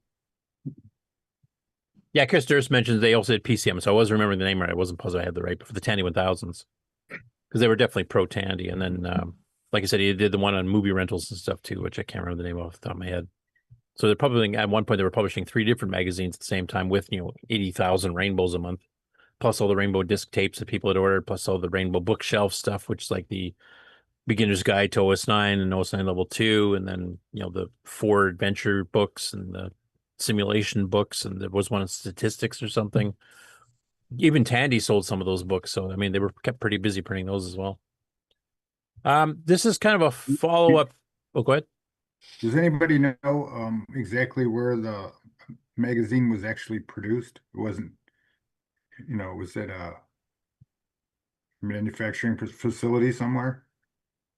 I mean, where I'm trying to remember from the Rainbow, like, was it actually made in Falsoft building? I can't remember. Or they have a separate print shop they used. I know the tapes duplicators and the disc duplicators were in the building for sure. I do remember those photos, but I can't remember if the printing presses But surely were the there. Perfect Bound magazine came from a print shop down the block somewhere, at least, right? I mean, the building's big enough. I mean, having worked in printing myself here, that building's big enough to have, as long as the foundations, can carry the weight of a printing press because they're not light. Right. It could have been right in the building, but I don't remember off the top of my head. But yeah, Perfect Bound Rainbow was a really fancy magazine to make yourself.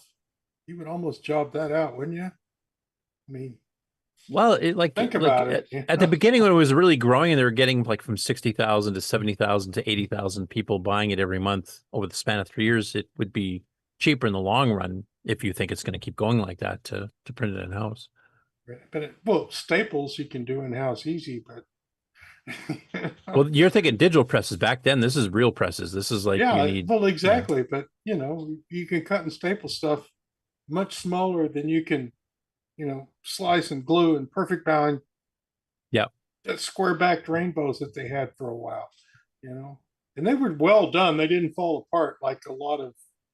Well, if you used them a ton like I did, they did, but well, yeah, but I mean, compared to your average cheesy magazine, the back didn't break and the pages stayed in, so they had them done properly somehow.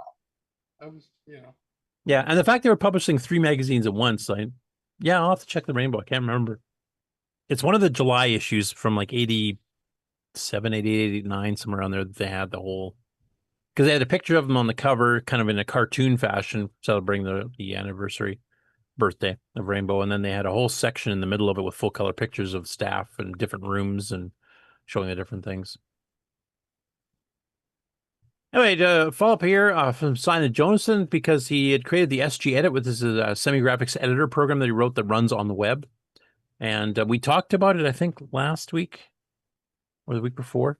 And basically what had happened is that Simon's own server that normally had served this up, the program that he wrote, is down. But he mentioned that there's an alternative at Daft Spaniel, I love that name, .neocities.org. And you can actually go there and run it now. And that's actually kind of permanently up, even if his site is down. And here you can see the actual other stuff. So you can go like click and pick, different color blocks and put them on the screen. You actually can lay out screens entirely using both the text and the semi-graphics characters. And you can actually generate data tables for it in assembly and basic and CSV format if you want to import it to a spreadsheet or something. You can turn the grid on or off if you want to see that. You can clear it. You can clear it in a certain color. That's probably not the most obvious one to pick. Let's pick a different one here.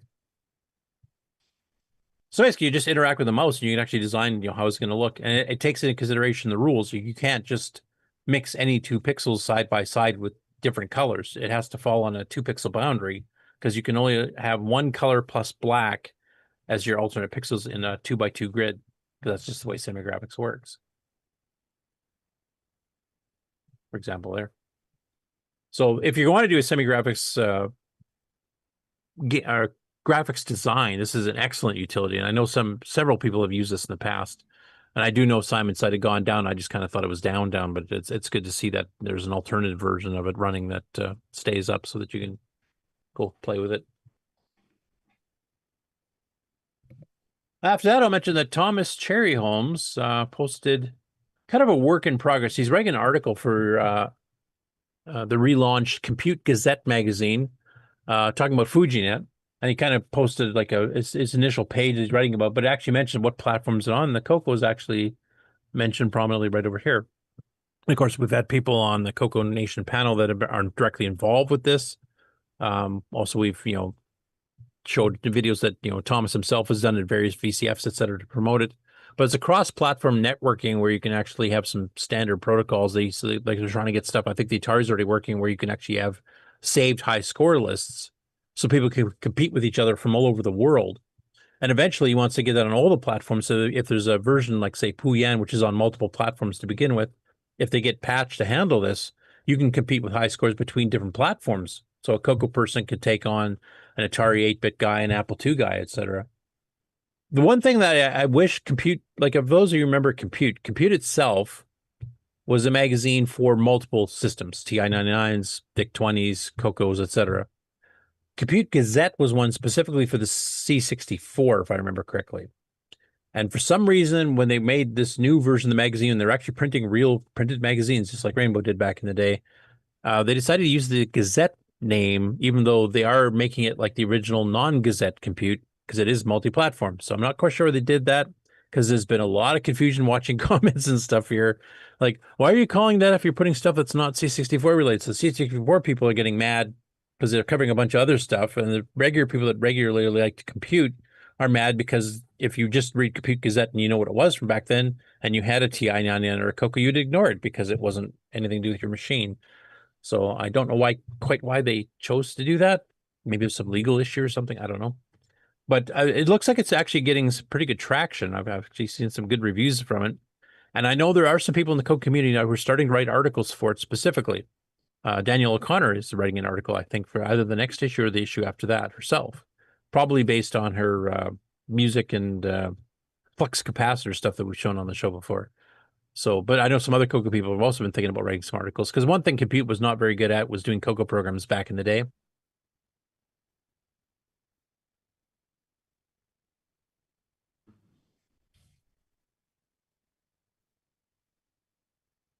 Oh, uh-oh. And apparently their hitmen have taken notice of Curtis's Yeah, I took him out. Whatever happened, I had nothing to do with it. So I'm hoping we'll get some CoCo people writing articles from that we can correct the wrong of how Compute did it back in the 80s, where they basically assumed that CoCos had 16K or less of RAM, and they didn't have a clue extended basic exists. And that was one of the best, most powerful basics. You died out for about a minute there? No. Did I? Okay, so how much did you guys miss from my prattling? We're All not of it? sure. We missed it. That may not have been anything. I'm sure it was nothing important. Oh, no. Nothing I ever say is, but You were still talking. yeah, no, I'm talking the whole way here because I don't see you guys when I'm sharing the screen all well. So did you guys hear anything I said from the beginning, or did it freeze right at the start? We have to roll it back.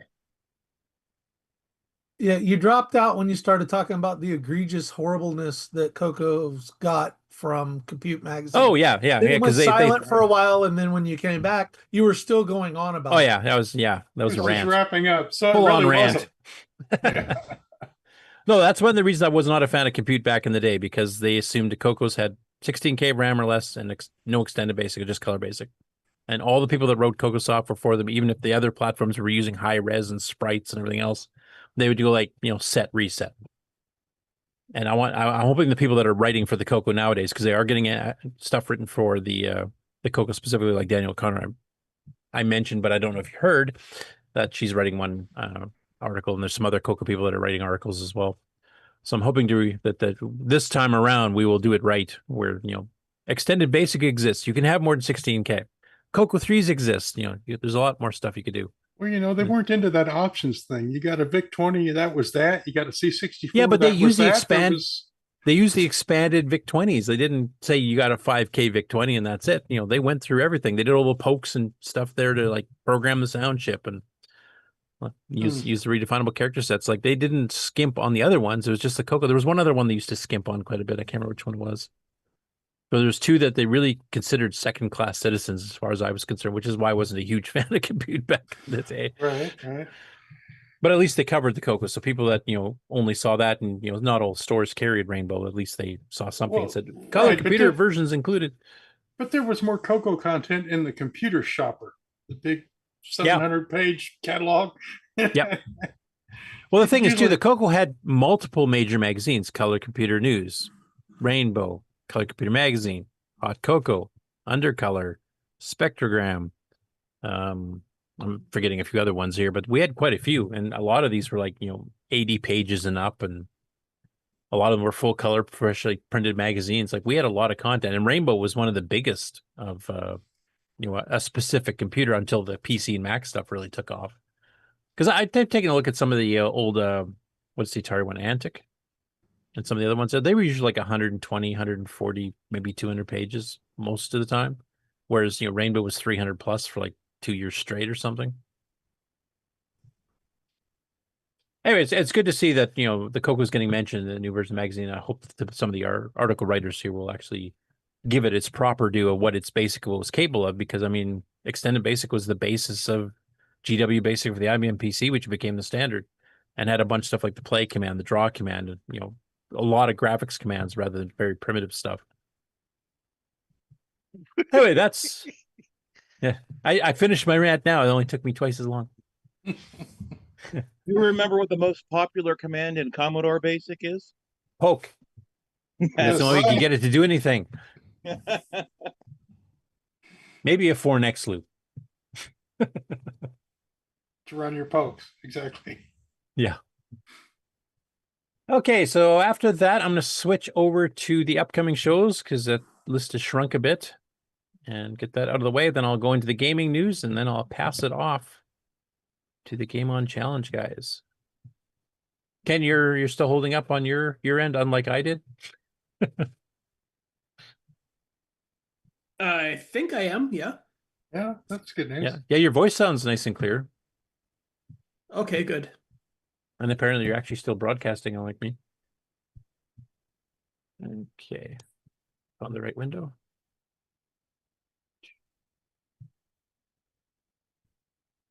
Okay. So first off, we have Tim and AJ of Sibling Rivalry fame on their My Drunk Sibling channel on YouTube. And they decided to cover another CoCo game. So in this case, they're doing Protectors, the Tom Mix one, which is kind of loosely based on Defender, but not quite. kind of a bit scrambly too, I guess, because you're basically only going one direction. You can't flip around. And they're using, they got to be using an emulator here because this is like really garish for the for the artifacting colors.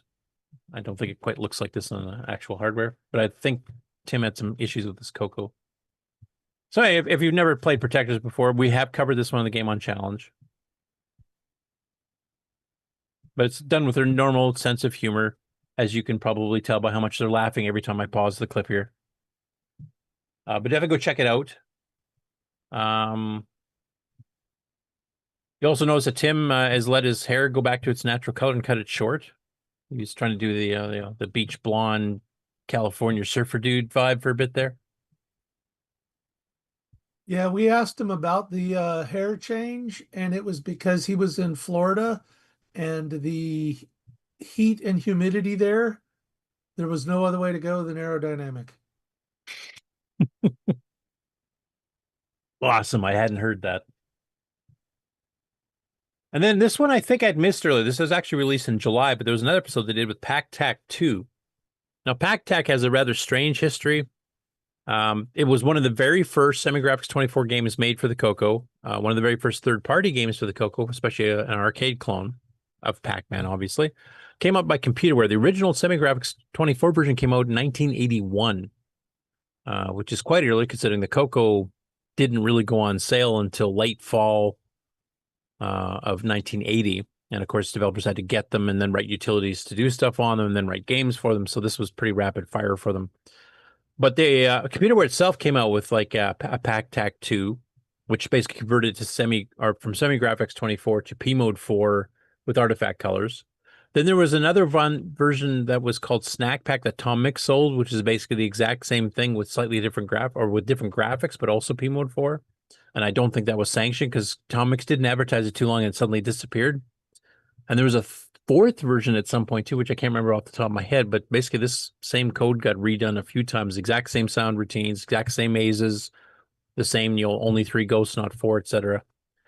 And this one here that they're playing is actually a little bit different again. This is not a version I've seen before, but it's basically the P-Mode 4 artifacted, but it looks like it was redone for the CoCo 3 with palette settings because you don't get yellow as a normal artifact color, especially a pure yellow like this. So I think this is a CoCo 3 patched version of the Computerware second patched version from the original Semi-Graphics one. So it was kind of interesting for me to see this because this is not one I've seen before. So internally in the program, they would have converted from P-Mode 4 to P-Mode 3, and then you can mess around with the palettes with the palette command in BASIC. And you can change the 4 colors to whatever the heck you want. But definitely go check that out. As usual, they have a lot of fun playing it. I think this one also, AJ actually won. She actually beat Tim for the high score, so that was cool. Next up, Amigos Retro Gaming is actually doing a live recording tomorrow of their next CoCo show. And they've got kind of a rough schedule they published, which they say is open to change, just because, as you know, I think Aaron put it, life or something like that. Because they do most of their shows except the Amiga show on 6 weeks apart or something like that, and something comes up and then it has to get bumped another week or something. So these dates aren't firm, but they're planning at this point. Besides the show they're recording tomorrow, which is on Eastern World Karate, they're planning on doing another CoCo show live taping on October 26th, and then the last one for the year on November the 23rd. They have announced that the next one in October will be Quicks, which is the Tom Mix version of Kicks. There's also another one called Kicks by Spectral Associates. So if you like the original arcade game Kicks, there's a couple clones, but they're going to be coming Tom Mixes. But they're coming Eastward Karate, which is actually a fairly rare title. It was advertised in Rainbow. It's kind of a basic ML hybrid. And it's kind of loosely based on Karate Champ with better backgrounds, but poor gameplay, I guess is probably the best way to describe it. But there will be live recordings. So if you go to the Amigos channel, either on Twitch or on YouTube, you will be able to see it live. I will mention, if you like the pre-banter that Aaron and Brent do, because they usually sit there and chastise each other for a good half an hour before they start the actual show, that will only be available on the Twitch live stream. YouTube, they basically usually just record the actual show itself. So I'm showing the YouTube page here just because it kind of gives you a better quick overview of stuff they've recorded for all their other shows, etc. But for those of you who have not seen Eastward Karate, and this one I'm pretty sure we have not covered in the Game On Challenge before, here's some screenshots from my page. So there's a bit of the intro screens and stuff here, and you got different places that you can actually do battle. There's 16 different rooms. Here's examples of a couple of them here. But if you look at it, if you've played Karate Champ in the arcade or on some of the official ports for other machines here, the way these characters are drawn is very, very similar to the arcade. It looks quite good. And the backgrounds are actually kind of nice. They're a bit more diverse than the original arcade game ever was. But some of the subtleties of the arcade game are kind of gone. So the original game, you could hit people in certain ways and you might get a half point or you might get a full point type thing. And this, everything's 1 point. So they lost the subtlety of doing fancier moves, gets you more points type thing. And this is a fairly late entry for a CoCo 1 and 2 game. It came out in like late 87, early 88. Which is, definitely past the CoCo 1 and 2's heyday because the CoCo 3 had already been out for a year and a half, 2 years at this point. It does support the CoCo 3 double speed poke, which does improve the gameplay somewhat. I have not tried it on a Gimme X, but you should be able to triple speed this sucker if you want to. And basically, you control the different types of kicks and punches and stuff that you do by moving the joystick to certain positions and timing it with when you hit the button. Because it is a CoCo 1 and 2 compatible game, it only requires one button. I think they probably could have made it a bit more user-friendly control-wise if they'd support the 2 buttons on the CoCo 3, but they wanted this game to run on CoCo 1, 2, and 3. And yeah, it's got some flaws, but it's quite a good effort, I think. Like, if we didn't really have a Karate Champ except for Karate by Dicom, and those had such oversized sprites, it kind of lost the feel of the original arcade game that was based on. I mean, the moves that were there, the half-point system is there, but basically it's just a static background like you're on a gym mat, and these two huge, I won't even call them sprites because they don't animate smoothly like a sprite, but these two huge characters you're running around with are probably like 1/6 the entire screen type thing. So this one definitely has some good features to it, but unfortunately the gameplay itself, which is the most important, is a little bit lackluster. And I've already seen some comments in the Amigos Discord from people who have been trying it. I didn't get a chance to actually publish a review of it. They can maybe read what I put on here because I did mention a few things here myself. But yeah, if you've never tried that particular game, I think it's definitely worth a try. If you have a CoCo 3, it definitely will play better. If you have a Gimme Z or a Gimme X and you do the double speed poke, you might have to modify the program itself, which is in basic for the most part. I think it'd probably be even better experience yet. But if you don't, put it on an emulator and probably overclock it a bit to get decent reaction times. Next up after that, PW32X, and I forget his real name. I did remember it last week. On the CoCo Discord, posted a video of his work in progress. So he's done download ports, and we covered one of them recently for the Nintendo DS, if I remember correctly, because the screen resolution is identical, or pretty close to it. Now he's working on downland for the Sega 32X system, which is a full 16-bit machine. And he's actually almost done the port already. He posted a little video on Discord. So for those of you who aren't on Discord and haven't seen it, it's only 1:34, so I actually played. You can see the actual 32X actual hardware here that he's actually running the test on. And it looks identical to the CoCo version. And he's also got the load screen here, so you can load it up.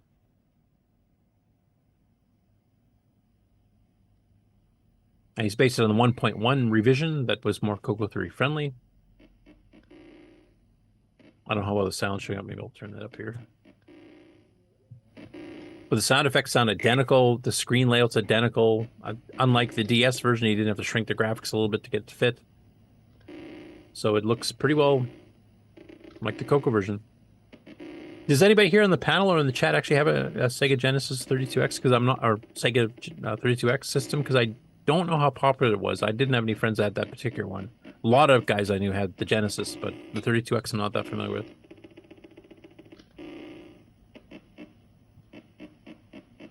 So nobody in the panel? Or did I freeze This was again? the one that had the extra plug-in thing on top? Yeah, this was an add-on for the Genesis. Oh, is that what it was? Okay. Did it add extra hardware too, or was it just like adding like a disc player? Well, or like something? in that original picture, you saw the Genesis on the bottom with an extra thing slogged in the top of it, and by then you'd spend enough to buy A new console, a PlayStation or something. Right. Super Nintendo. Anyway, it looks like a really good port. The entire downland's there. I've never tried it with a Sega style controller. I do know, like Sean, Shane McDonald and others have actually created Sega adapters. I think John Linville did too, and Neil was selling it. So, I mean, people with CoCos have actually been using Sega Genesis style controllers for a while. So this would actually be running on the actual Genesis hardware. 60 is mentioning in the chat, he says it uses samples for doing the sound, I think, so that needs no special code per platform. And of course, these 16-bit machines here have a fair bit of RAM, so you actually could fit a lot of samples or pull it off the ROM or disk or wherever it's loading from.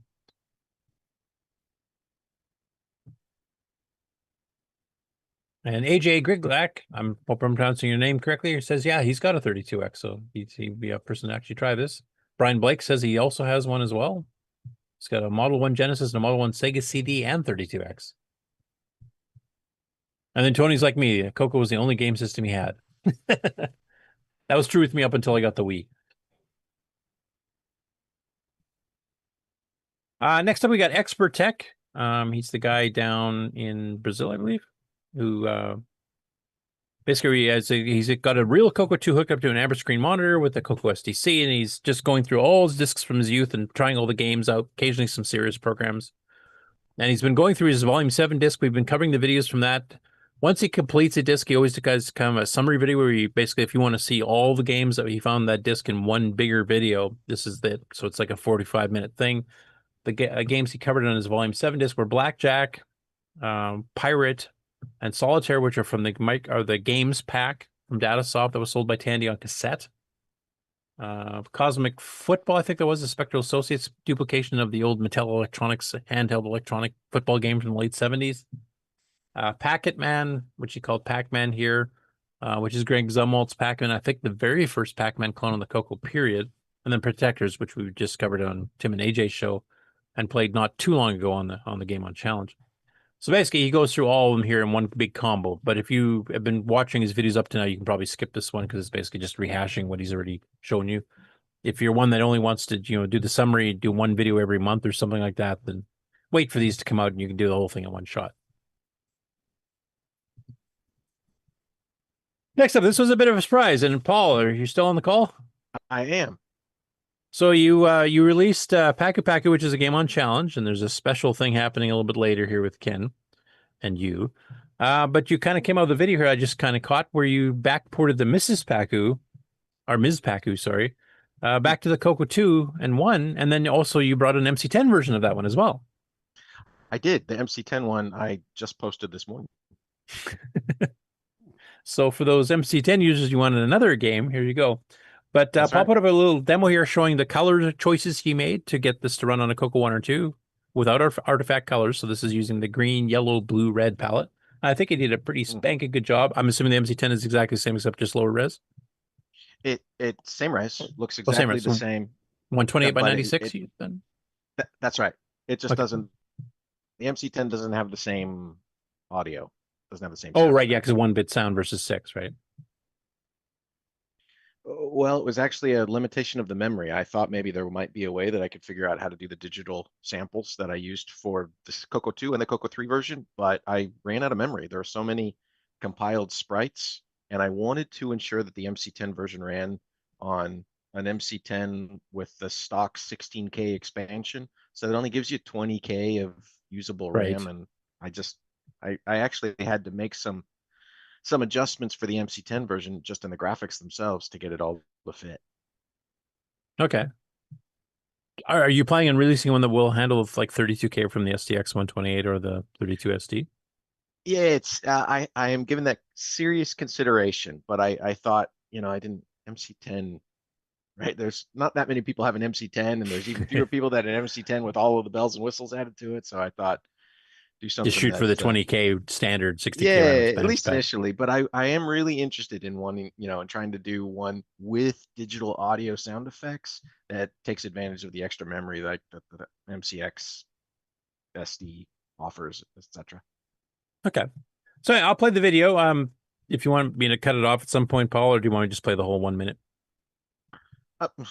Whatever you think. It's okay with me. Okay. Because this will actually show the loading screen stuff too. But you'll see the CoCo 1 and 2 version of Miss Paku, which he just released last week, for the CoCo 3.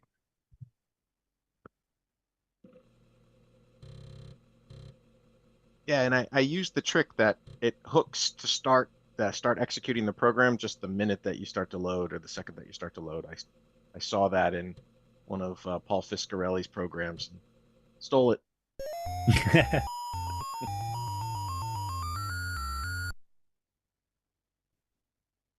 So you can see the green, yellow, blue, red palette. It actually looks pretty good. Yeah, I wanted to make sure that it kept some of the same sort of graphical stylings. Well, it sounds bang on for a Ms. Pac-Man. It's obviously different dot munching sound effects, etc., compared to the original Pac-Man. That's right.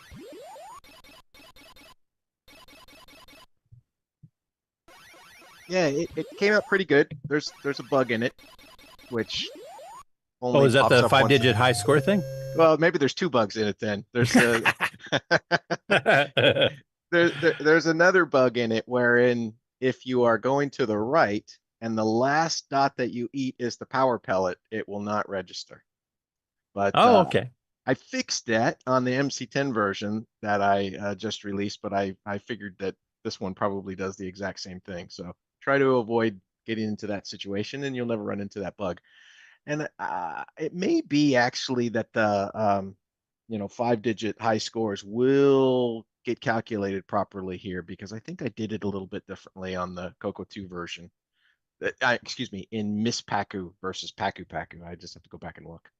Yeah, because that bug is reported in the Game on Challenge. Where basically, like your actual score, your current score that you're playing, does go to 5 digits is fine, but the high score doesn't get reset if it goes over 4. It'll go to 999,999, which no one will ever get, but before it would roll over. And I was actually shocked that someone got it to more than 9,999, which 2 people did, so 3 people did. So really amazing.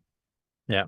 I expect the 999,999 will eventually fall when Tim Lindner and Paul Fiscarelli get their bots playing it like they did with a game a few years back. No doubt. Timberman, I think that was. Yeah, Timberman. Because they found more bugs in that game too when they got the score past a certain point, it would actually crash and start putting random graphic gibberish on the screen here. Yeah, I'm and sure Paul said that's cheating. Nobody would ever get that far.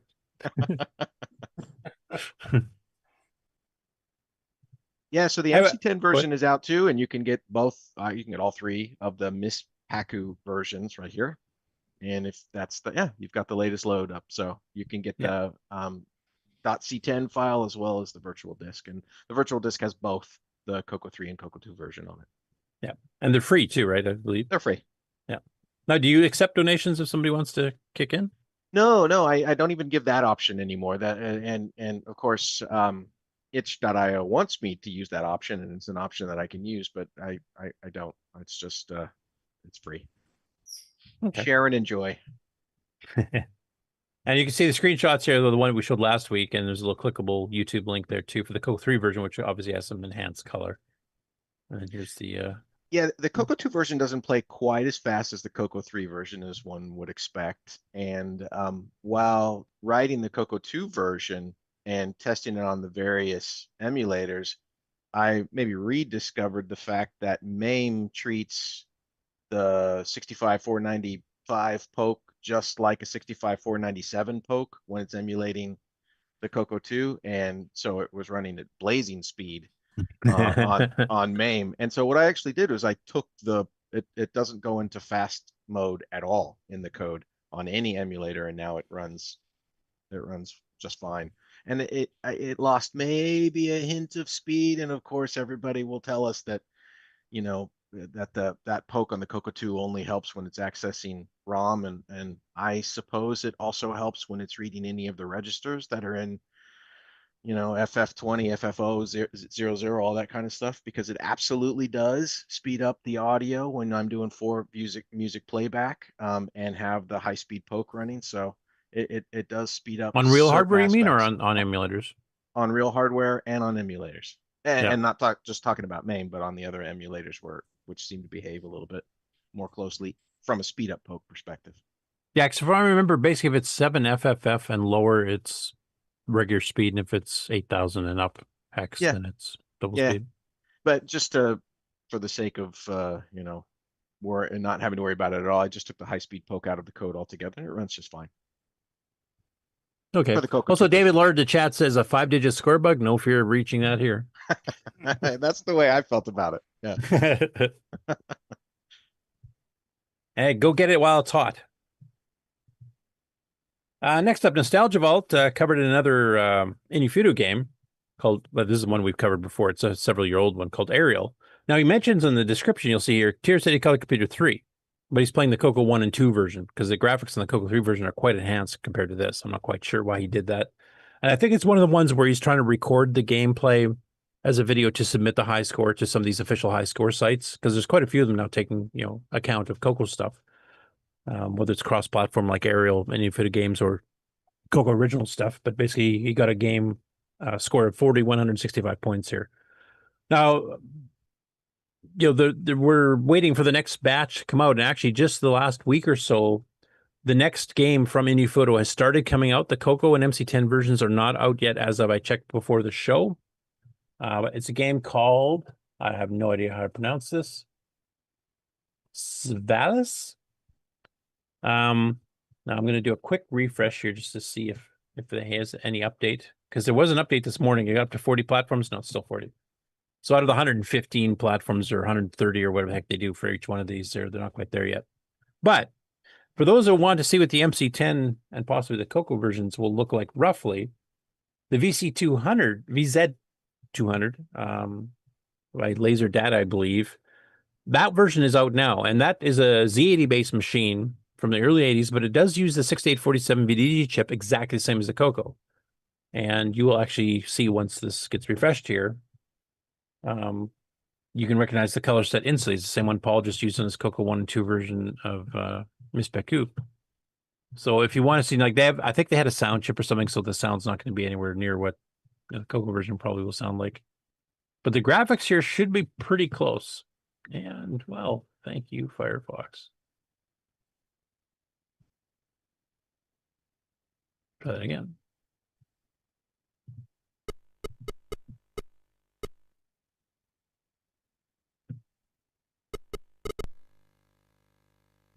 Yeah, so I think this is actually the same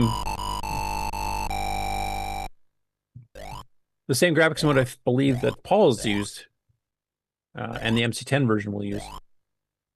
And I haven't, actually played this because the CoCo versions aren't out yet, so I'm not exactly sure what the mission is. I'm assuming all the arrows are one-way doors, is my guess. But anyway, over the next week or two, or maybe a couple weeks, depending, this will be a new release on all of their platforms, including the CoCo 3 version, the CoCo 1 and 2 version, the MC10 version. So, Ken, there's another suggestion for another Game On Challenge with a brand new game coming soon.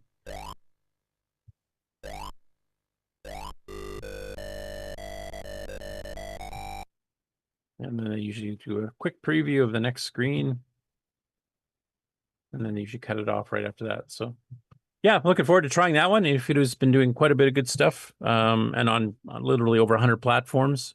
So if you're into retro, it's just great because then you get the game that basically plays the same and all. Some have sound chips, so they have better sound or music in the background, and hardware sprites and higher resolutions and stuff like that. But the games are always fun. Some of them are roughly clones of arcade games. Some are totally original.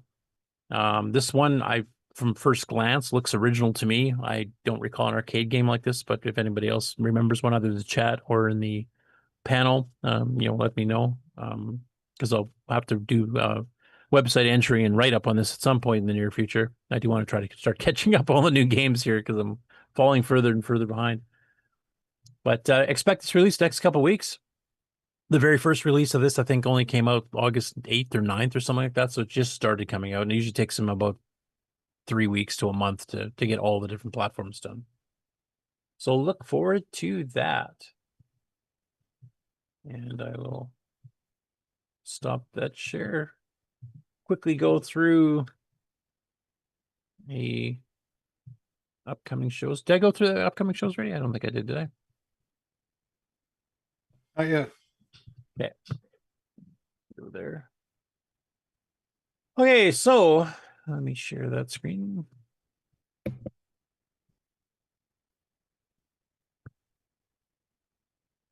There's the busy weekend coming up in September 13th to 14th, which has multiple shows, though one was canceled, as we mentioned last week. And that was the WARC, World of Retro Computing, that was supposed to be in Kitchener, Ontario. due to some timing issues with the person that organized it. It is promising to be back next year, so it's just a 1-year pause, basically. But other than that, we've got VCF Midwest, which multiple people on the panel and multiple people in the chat are actually going to. September 13th to 14th, the Schaumburg Convention Center in Schaumburg, Illinois. This is the 20th anniversary of the show. It's also one of the biggest shows in the entire world for retro computing. Guessing they're probably going to have at least 3,000 to 4,000 people this year. And the people that run it, Jason Timmons in particular, is also very active with the CoCoFEST stuff. He's our auctioneer since Tony Pedraza retired, so definitely a friend of the community. So this should be a great show. I know some people are going to actually see the show this time instead of manning a booth all day. Hi, Rick. Just because it gives you a chance to actually see the show instead of just hanging around stuck at your table. I noticed a Gmail problem that everyone might want to know. Infodisk at vcfmw.org needs to be whitelisted, or you won't get your notifications.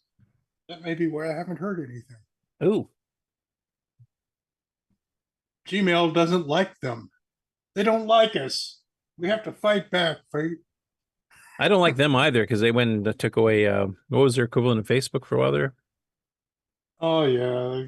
Google only creates things so they can kill it. Yeah. Yeah, they're rather famous for that.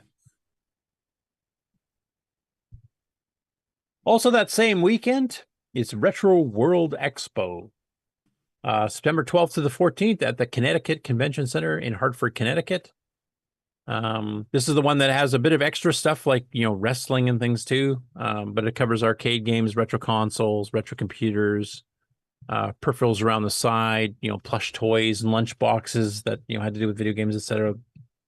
With, like I said, wrestling and a few other extra things too. I hope somebody can make it out to this. I'm kind of curious how this show actually would look. They have changed the website a little bit here recently, so I think they're getting closer to the finish line.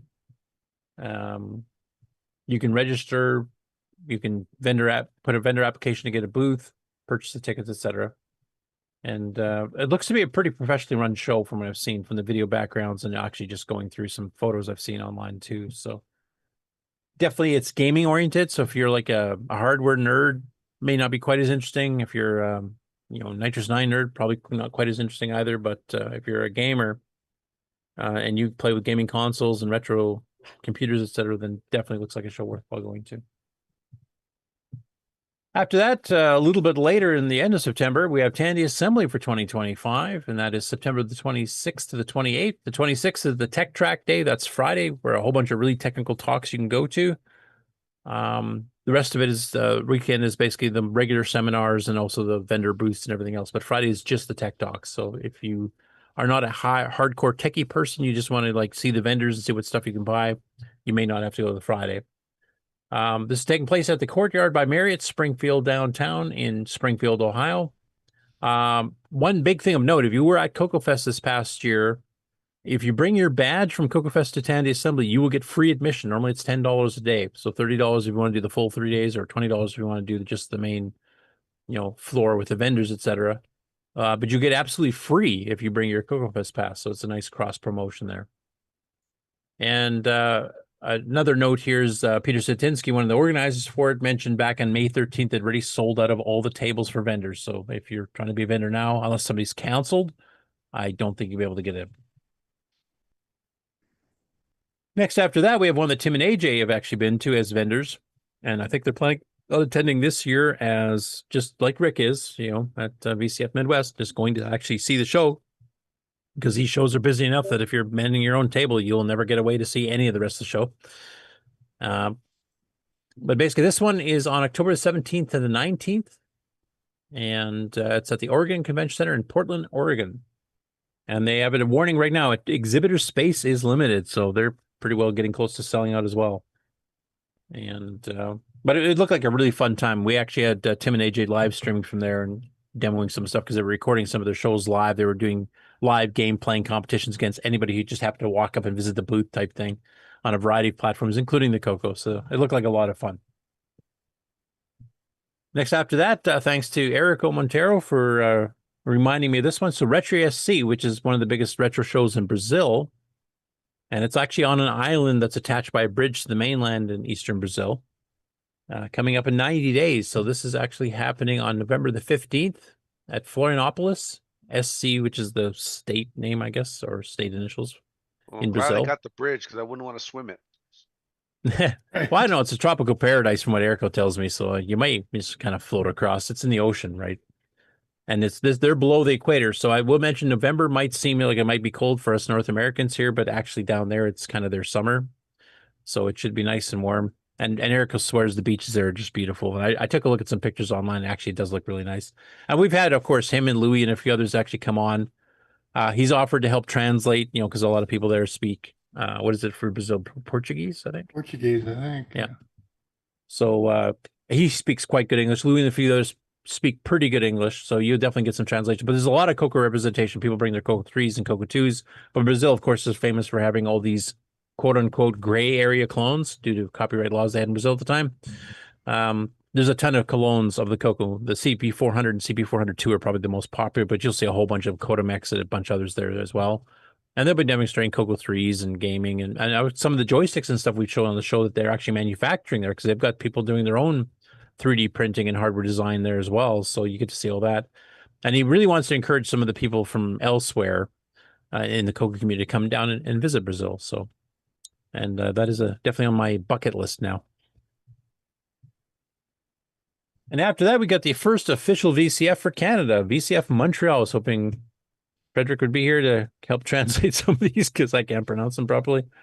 But it's at the Royal Military College of Saint-Jean-sur-Richelieu.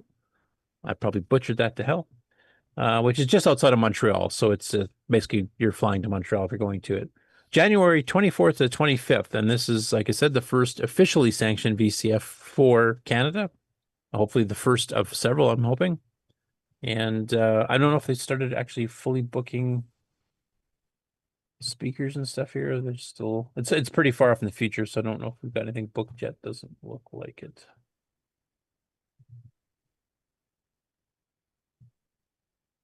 Okay, they have the setup day for vendors is the January 23rd, the Friday, so there's an extra day for vendors, but basically for the public, it's January 24th and 25th. I don't see anything specific yet, so I think there's still early on. And the last one, Grant already talked about this, but for those who caught the show a little bit late, basically we've got some more stuff hammered down and solidified for the next CoCoFEST next year. The promo codes and stuff for the hotel to reserve your rooms is now officially out, and the promo code was G22 if you want the discount. That will get you a 2 queen size or a single king size bed room for $124 plus tax a night, which is actually a pretty decent rate. And then you have some bigger rooms with dual queens, the pull-out sofa if you have a third person that's staying with you, or a 2 king size for $144 and $154. And the last day to book your room to get that discount code is March 30th at midnight. Interesting. If you Google this, you get last year's page. You have to actually go into the URL and take CoCoFEST out of it. And yeah, then I just said GlensideCCC.com, glensideccc.com, and if you just scroll down, it's right the first story. So right, but if you Google CoCoFEST, you don't get the right page. You get last year's page, which is interesting. So beware, folks. Yeah. If Grant's still listening here, if he listens to this afterwards, yeah, you guys could probably change the main page so it goes directly for the 2026 info. Because it still says at the top here, if you didn't scroll, it's CoCoFEST 2025 from May. So right. I have to wait for Eric to update the website, so that's why. So the /CoCoFEST still goes to last year's page, which is very confusing. Yep. I just literally just posted that real quick. Just cram it in there. Yeah. You and Bruce Moore both did that to me today. Eric is very, very, let's say, touchy about make sure we archive it, because I'm the type of person I'll just go in there and just change the information that needs to be needed, like I did last year, and I got the third degree. I got the third degree last year for that. You have to archive it. You have to archive it. So that's where the hair went. Okay. Yeah, exactly. So yeah, so I'm waiting for him to archive it, and then I will update the page with the new information, get that switched over to 2026 and all that other information. So as soon as he archives it, I will update it. So. Okay, cool. Oh, Frederick's actually in the chat. He said not bad pronunciation. So it wasn't right, but it wasn't horrible. All right. Anyway, that's all I have for the news. There's one picture that was shared with me here, and this will be kind of a nice segue. into the Game On Challenge, I think. I don't know if Ken and Mark are ready for that, but people have been joking that you need the special Paul Shoemaker joystick for his games because they're all single button games like Ghost Rush and somebody made one. Paku, and yeah, I think. Correct me if I'm wrong, Paul, but I think this is Paul Fiscarelli that made this. That's exactly right. Okay, so world premiere of seeing this, in person, well, in a photo anyway, of the special commissioned Paul Shoemaker joystick for use with his games. Woo! Not really a button, you can't miss. I was kind of expecting a modified easy button. Oh yeah, big easy button. Yeah. Now he sent me one too, which I have right here, and I mean it. Oh well, there goes my video for the 1st of September. Right. Yeah, if you have it there, Paul, you can show him like the relative size and stuff showed up to the camera. Yeah. Yeah. So it's it's a big old button. Okay. It's a pretty it's like an arcade size button, right? It's a Black Beauty, but just a button. That's just with a this button you can't miss. Yeah, it works like remarkably well for Paku and Miss Paku and probably all the one button games that it work with. I like the fact it needs 6 pins to register one button too. Yeah, that's proper. Yeah. The problem is you can only buy DIN connectors in certain sizes, and that's the one that fits the 6. Sure. And I literally sent away the PCB design for making that for my 1st September video. So, that's not gonna be you got to strike fast, man. Oh, well, I was going to try to do it as a Septandi video. Right. What's that wrong? Easy knockoff, right? Forget that. You know how the Lenovo little nipple thing works? On their keyboards. Oh yeah. Yeah. Couldn't you make a one button that would be a joystick, and then if you click it, it would be the one button? Yeah, you could. It's called the track point. That's what I thought it was when I first saw it. IBM's patent. It's a joystick, so. Yep. Yeah, D-pad. A new D-pad control has a click. So yeah, you could have both an analog joystick and the click and put it in a box. Yeah, but is it as cool as this, though? No, it's not as cool as that, but you could do it. Now the challenge now is for Nick Morendes. He's got to write an arcade game now that requires that joystick and nothing else. I know how that joystick's used. Exactly. Hey Paul, I have to ask, what's that hardware over your right shoulder there? I don't recognize any of that stuff. It's is that CoCo hardware? Where? Which? Here? Over your other shoulder there. So here. It looks like he's got is that an MC10 under the printer? Yeah. There's an MC10 right there. Right? That is cool. It's so nicely organized. I didn't recognize the stuff. It's because it's neat and clean. Yeah. Slides I didn't right in recognize there. I just don't recognize it because it's got a cover. Right. That one. That one's holding up. Nice display of hardware, Paul. Looks good. Yeah, thanks. Yes, that's a Tandy 1000 EX right here, and then this is a MC10. This is a BMP 130 something 4. Yeah. Maybe? Yeah, you had posted about that printer before. You were kind of excited about it because it's nice and quiet, and you wanted the dot matrix. I think about 5 years ago, maybe you posted about that. 4 years ago. I did, Yeah. and I mean, I was lucky. Like that one was brand new in a box. Yeah, like, it I had remember never that. been opened. Yep. Yeah, it's neat. So back in the day when you had the dot matrix printers, you would have a box that had foam on the inside, and they were Yep. Lock that puppy up in there. Yeah. It took a lot of space though. No, thanks for coming on, Paul. Normally the MC10 holds up the window or the door. No, it's holding the printer stand up. Yeah. It just was like the perfect spot for me to put one. So, and I've got one over there too. You guys just can't see it. So Paul, you could make this work for like President Trump has a button on his desk that they bring Pepsi when he pushes. Yeah. This could be my Pepsi button. Yeah. There you go. Right game. Or Dr. Pepper for David Ladd. That's right.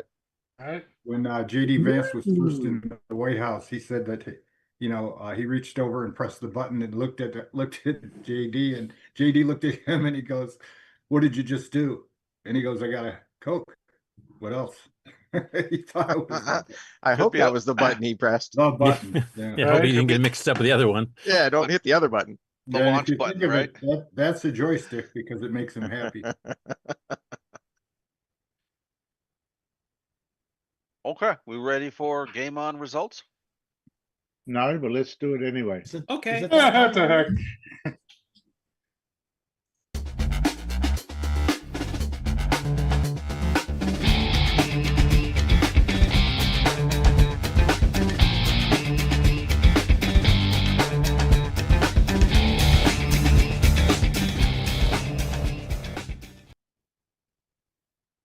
Welcome everybody to the CoCoNation Game On Challenge of the Week results video. This week we played Paku Paku. We had a total of 24 players. We had Charlie with 111, Lily with 182, Marco 227, Mark B 356, Retro Rick 435, Ed Rhodes 444, Paul Shoemaker 505, Henry III 688, Canadian Retro Things 870, Sloopy Malibu 1157, L Curtis Boyle 1336, Doug V 4850 1596, 8 Bits in the Basement 1828, Rich N 1926, Jim Rye 2028, Wayne CA 2064, Portacoco 2473, Shenley 2630, Mike Zweifel 4072, Brian Blake 4793, Coconut Bob 5509, Tasman 5588, Paul Fiscarelli 6890, and this week's number one score belongs to Dr. Ted with 8,340. That sounded like he had Thanks a- everybody that played. We'll see you again next week. And the CoCoNation salutes Dr. Ted. Salute! Salute! You know, we're going to have to start calling And of course, him after Colonel Ted. Right? After I closed things off, the scores kept coming in, and Paul Fiscarelli made 11,191. Tasman went up to 11,333. Dr. Ted, 11,357. I think that's all. I think that's where it stopped. Those are amazing scores. Yeah. That's you have to be. And that's where that spot bug was on found. perfect. That's where, And that's where the bug was found. Yeah. It's a feature. It's not a bug. You've been listening to Nick too long. There's no bug. It's a feature to drive you crazy. Think, wait, no, I swear that I scored 11,000 last game. Why does my high score still say 9,000? I'm just glad that it stays long enough that they could get a screenshot, or else I probably would have gotten death threats, right? If they...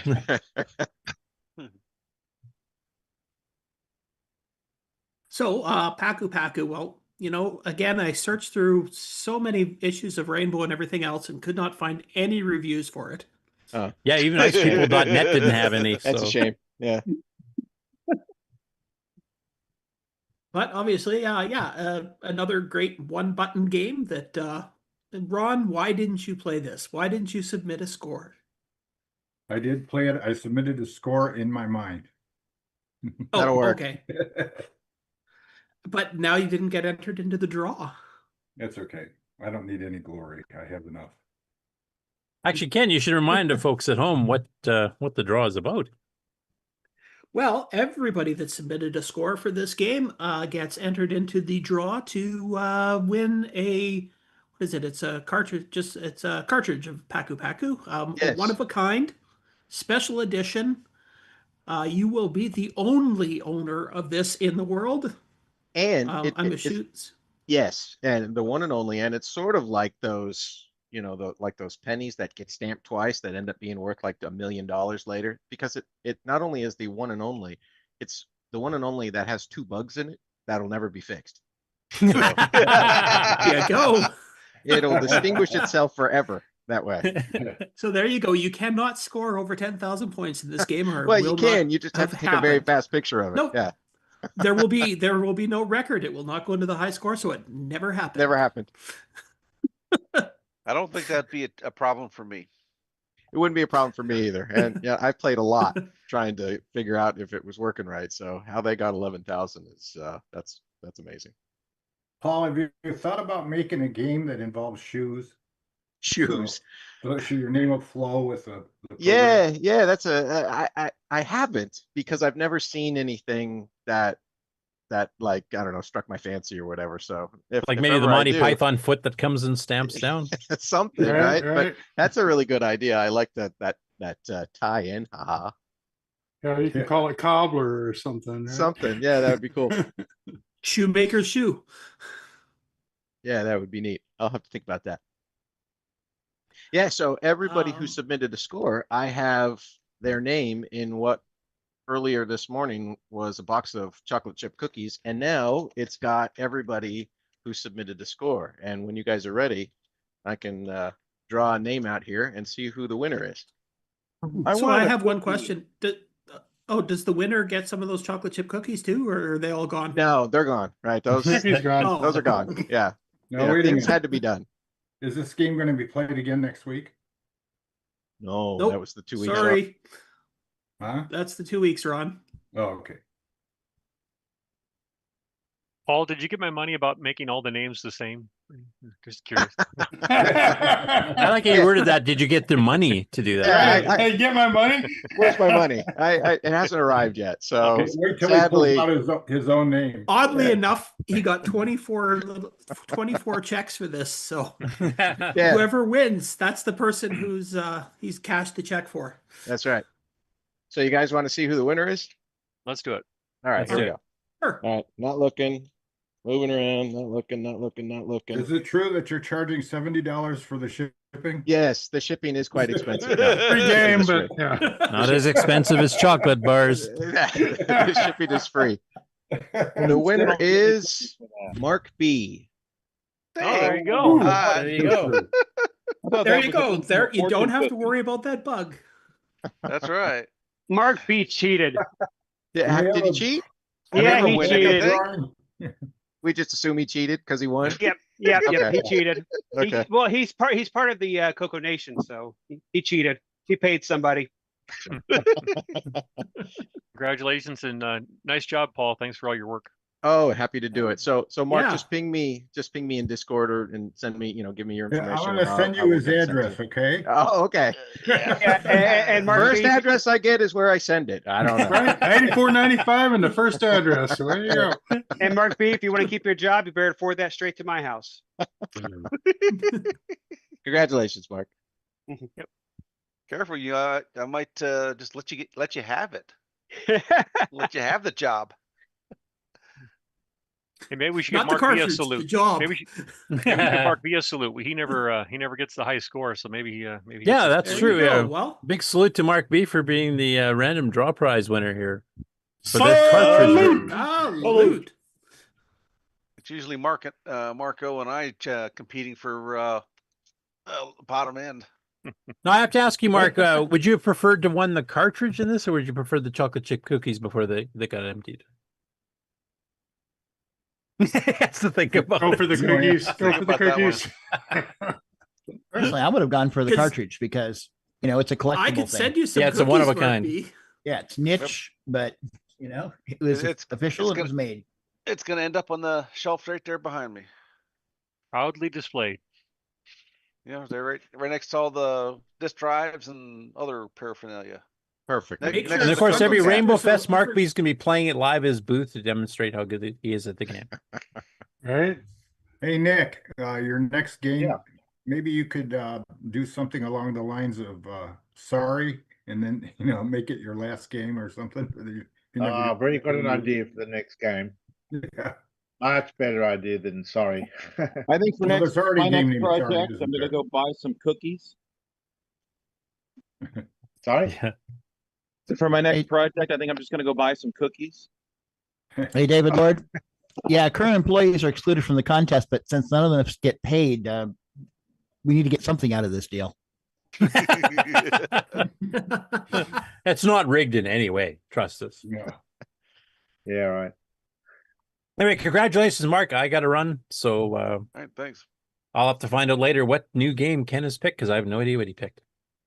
Okay. Happy driving. So, All right, so well, let's get back to talking about Paku Paku then.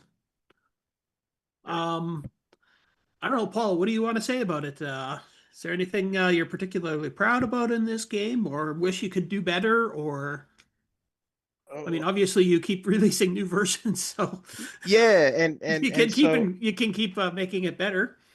Well, so the game itself is based off of a game that a fellow named Kento Cha released, and this fellow is he's lives in Japan, he's Japanese, and has been a prolific game designer since the 80s. And if you have ever heard of ABA Games, evidently he's the sole proprietor of ABA Games, and if you Google it and do a search for ABA Games, you'll see that there's got to be hundreds of games that this fellow has written and are posted out there. And this one was one that Paul Fiscarelli actually suggested. He thought that it would be something that would be right up my alley, being a one-button game, and of course it was right up my alley as a one-button game. And so what I aimed to do with Paku Paku was to write something that was as close as possible to what Kenta Cho himself had written and released. And, you know, there's like a Commodore 64 version of it, and there's a bunch of different versions that aimed to replicate it as closely as possible, which is what I did too. And the original code is out there.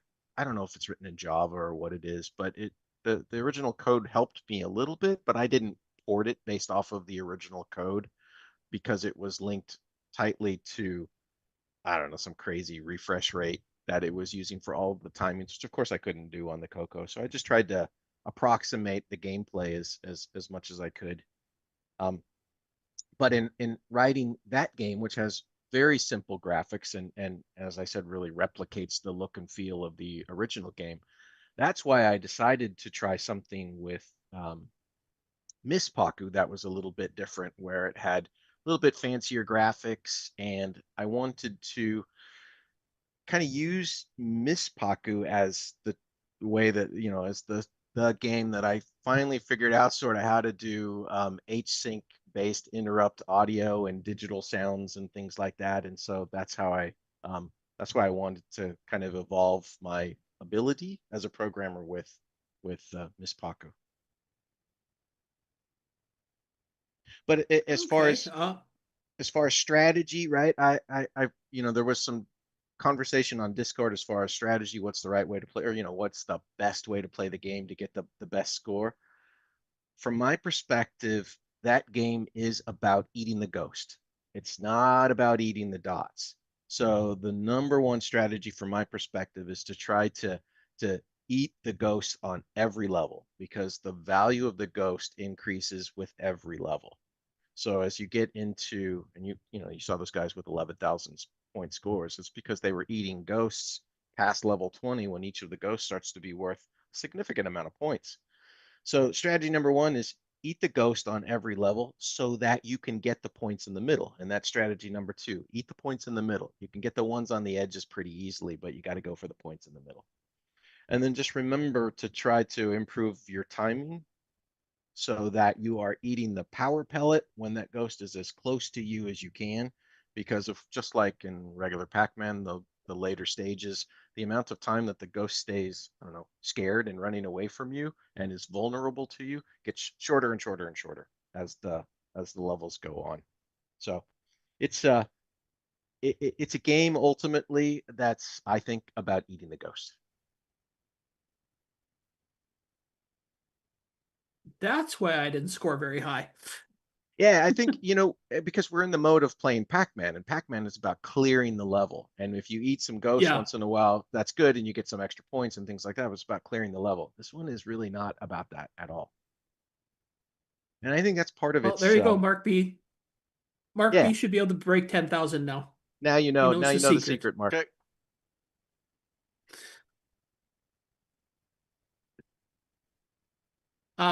So is there anything else you want to say about the game, or No, I don't think so, unless anybody has any questions.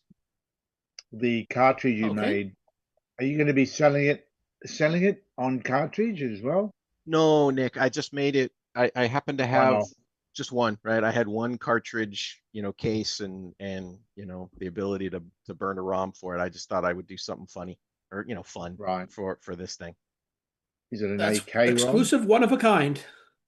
It's, I guess it's got to be bigger than 8K. It's at least 16K. It's 16K. Yes, Nick. Right. And 16K, that's the largest size that a CoCo 1 and 2 can read anyway. Oh, yeah, I guess so. That's good. It just barely fit too. I didn't know that. Without bank switching, that is. I see. Yeah, it doesn't do anything like that. It just it loads. It goes right up against the game code itself. Nick loads within the first 32K or a little bit less than the first 32K, and then it expands out a little bit further. There's some decompression that happens to the sample data, the audio sample data that sticks it into where the ROM usually is. We have a question from Scott Cooper. Does the game have a pause button? It does not have a pause button. That would be another button. That's right. Yeah, you're only allowed one button, and also it's not a game that you're going to be playing for an hour in one shot on one game. Well, unless you're Dr. Ted. Well, yeah. Right. Yeah.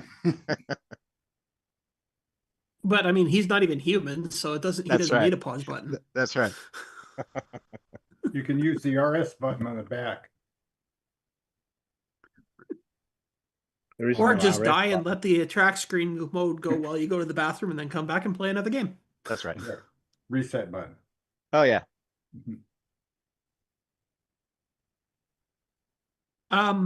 So do you have any other games in works, or what's going to be the next one button wonder? Nothing that I'm seriously thinking about. I've always got, a bunch of ideas floating around and things that I start and stop on, but nothing huge right now. Something more. Hey, come on. There you go, everybody. This is the come on, perfect time for citizens. Feature Creep. We are the Feature Creep Come Kings. Come up with some games. Well, you got the Halloween version, then you got the Christmas version. Yeah, I haven't done the holiday versions of Miss Paku or Paku yet. That may be next on the agenda. I don't know. Do you know the castle game, how it flickers? It's real bright, or it can be, when it hits the castle. I guess it's a castle game. If you were to make a game that had the flashing like that, would you have to and if it was public thing, would you have to put a disclaimer for people who seems like if you're watching a show and it says might cause people to go into a trance or something. I don't think I would, Rod. Seizure warning. I don't think I'd put a seizure warning. Yes, I also feel that same way. Yeah, is that what that is? Peanut allergies. It's like if you have a peanut allergy, you know that you don't need to eat peanuts. You don't need me to tell you not to eat this. Yeah. Hey, Paul, I have a feature creep. Seizure warning shouldn't go on things because then it's just a happy accident for people around to watch somebody go into a seizure. Yeah, right. Yeah, it takes all the fun. No wonder nobody invites you over for holidays. So the first screen that comes up says call 911 now. Yeah. Okay, Paul, I have a feature creep suggestion for the Valentine's Day edition of Paku Paku. Your two characters are Paku Paku or Mrs. Paku, and then you can choose which one you want to play. And so they're chasing each other around the screen. And you got to chase down the other exactly. one. Yeah. That's not bad. And the power pellet is a flower, and whichever one you're picking up and trying to give it to the other one rather than, kill the ghost. Yeah. You're trying to give it a flower. I'll consider that, Mark. That's a pretty good idea, actually. Or each time you catch one, you switch character. Oh, we could get really deep here. Yeah, the ghosts are either sex, so you have to decide which one to chase. and then when you get one, they reverse on you. Now you're getting funky, Mark. So what? No. One time it's the guy chasing the girl. The next time it's the girl chasing the guy. That'd work too. And then you don't have to select them to begin with. Okay, see? Feature creep. Good job, We guys. got creepy and feature full. Yeah, that's right. This is true feature creep. Hey, I explained myself. Scott Cooper said Baby Paku could be the next game. Mm. So what's Baby Paku have to get? A soother. Bottle, diaper. Rather than a power pellet, there's a soother. We'll see. Something Okay. will come up for sure. Anyway, That's one thing that's actually underrepresented in all these modern Pac-Man things is anything to do with Baby Pac-Man. I think that's because it wasn't a very good game, but maybe That's because I'm wrong. you can't eat babies. It wasn't a great game, but it was still in the history of Pac-Man there. So You can't eat babies. No. Baby Pac-Man would chase Smarties all over the screen. That works. Anyway, Ken, did we have a second game? Yes, we great did. start. It was Nick's game that I can't remember the name of right now. Cosmic Neutroid? Cosmic Ambush. Cosmic Ambush. Cosmic Ambush. Yeah, can we do Neutroid as a single button? Should have Timber Yeah, not that one. So Cosmic Ambush by Nick Marentes. Honestly, I've been traveling all week, so I didn't actually get a chance to play it. So it's actually an unfinished game. It was never finished, so that's why I was a bit surprised you put it on the Game On Challenge. It's not really a finished game. Well, they couldn't put Neutroid on again, so. yeah, I they couldn't put could. Neutroid on again. They could, but they won't. Well, I mean, I'm sure there's like 10 or 11 different versions of Neutroid we haven't played yet, but But I think Cosmic Ambush though is finished enough that it's a playable. That's why I did release it as a freeware or share or whatever back in the day, because I had bigger plans for that game at the time. It was my last game I did in the during the 80s. Actually, it was probably in 91 or something. I finished it, and it was around the time when the CoCo got discontinued. And my plan was to write the game so it could go into a 32K ROM cartridge. So yeah, I was restricting myself to 32K, and I wanted it to be all these ideas to make it the best shooter I could, and then submit the game to Radio Shack in the US. But then Radio Shack discontinued the CoCo 3, and that was the end of that. So then I got depressed, and I thought, oh, forget it. I'll just release whatever's done. And that's when I did actually leave the CoCo community for about 10 years. I moved on to, playing with the Amiga and the PC. I got a PC then and went into that dark hole. And then got back to the CoCo in '99, I think it was, and I did Pac-Man. But 98. Cosmic Ambush. I had more ideas for Cosmic Ambush, so that's why I say it's an unfinished game. Well, it's not too late to finish it. Well, there you go. So I everybody, have we've got thought to of say that. we say really nice things about it and get Nick to finish the game. I have thought of that. I still do yearn to be able to do a 32K cartridge for the CoCo 3, and I often think, I could probably do it better nowadays. I know I've learnt a few more things since then. So, like, one of the problems was with the flickering sprites. I know ways not to make it flicker nowadays. So yeah, no, it could be fixed up, and you never know. I might do it still. It'd be great. And the good thing about it is, now that Paul's shown us his ROM cartridge, I might be enticed to try mine again. There you So go. I always wanted to have a game cartridge, but when Tandy dropped the ball on the CoCo, I thought, well, that's the end of that. yeah, you could do like a limited run of it, and it's certainly a lot cheaper nowadays to get the boards and the cartridges and everything else made up. And yeah, it is. And all you'd have to do is, if you don't have a 3D printer, find somebody in your area that does, that could print up all the cartridges for you. And yeah, and yeah, it was something I've always wanted to do, to have a ROM cart, but yeah, just never got there. okay, well, here's my money. Right. I But like I do physical have another artifacts. idea. I have another idea for a game after my pinball, which I'd like to do. It's not an overly complex game, and it's a CoCo 1 and 2 game that doesn't use semi-graphics. I thought I haven't done a non-semi-graphics CoCo 1 and 2 game in a long time, since Donut Dilemma. So I've got a few ideas, and I like the idea at the moment. It's not an overly hard game, so it shouldn't take me as long, but it's got a few novel ideas. So now I want to get rid of pinball so I can get on to this other game. Pinball's Right. getting very close. I just haven't had a lot of time lately. Well, I'm certainly looking forward to pinball. Indeed. Me too.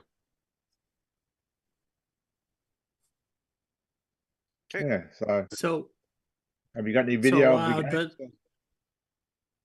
game? I guess we From could last show show. something from the live Game On challenge. Yeah, that's what I mean. Yeah. As I said, was not there. I was stuck in an airport hoping my flight wasn't going to be canceled. So Right. Okay, give me just a That's sec here. Good thing you're not for there anybody that today. knows, one of the major airlines in Canada went on strike right when I was in the middle of my traveling. So it's like standing in an airport, being like, okay, they're canceling that flight, but mine's still going. Good. Good. Yeah, she's already on, so we can go. Now, if you play the video from the show, you'll see the flickering I talk about. Oh, that's a very slow refresh rate on that video. Yeah. Here, let me. You see the aliens disappear for a moment and then come back. Yeah. It's particularly bad when you do try to record, because you don't catch every frame, so it shows Right. the flicker even worse. It's not that bad on a real CRT. Let me switch. Let me change internets real quick here. So Nick, Yeah, they it were was just the meant to be method. invisible, because I thought that was part of the. No, it wasn't. It was Yeah, my way. the bad guys all have cloaking ability in your game. Come on. Well, All right, there you go. It's not a bug. that would be a good excuse, but no, I have no excuses for that. It was just the way I see the Space Invaders in the background. Well, Yep. Yeah. Well, that's one of the things I bit. really like about this game is the backgrounds. I mean, Well, there's only two fancy custom ones anyway. But I know, but they look really cool. the flicker was my way of trying to do the sprites back in the day in a 32K ROM space. Nowadays I've got better ways of doing it, so you wouldn't see the flicker if I did it again. I did notice that ship looks a lot like the ship in your other game there. What's it called? Gunstar. Gunstar. Well, actually, Gunstar looked like this one, which looks like Xenon 2 on the Amiga, actually. The truth comes out.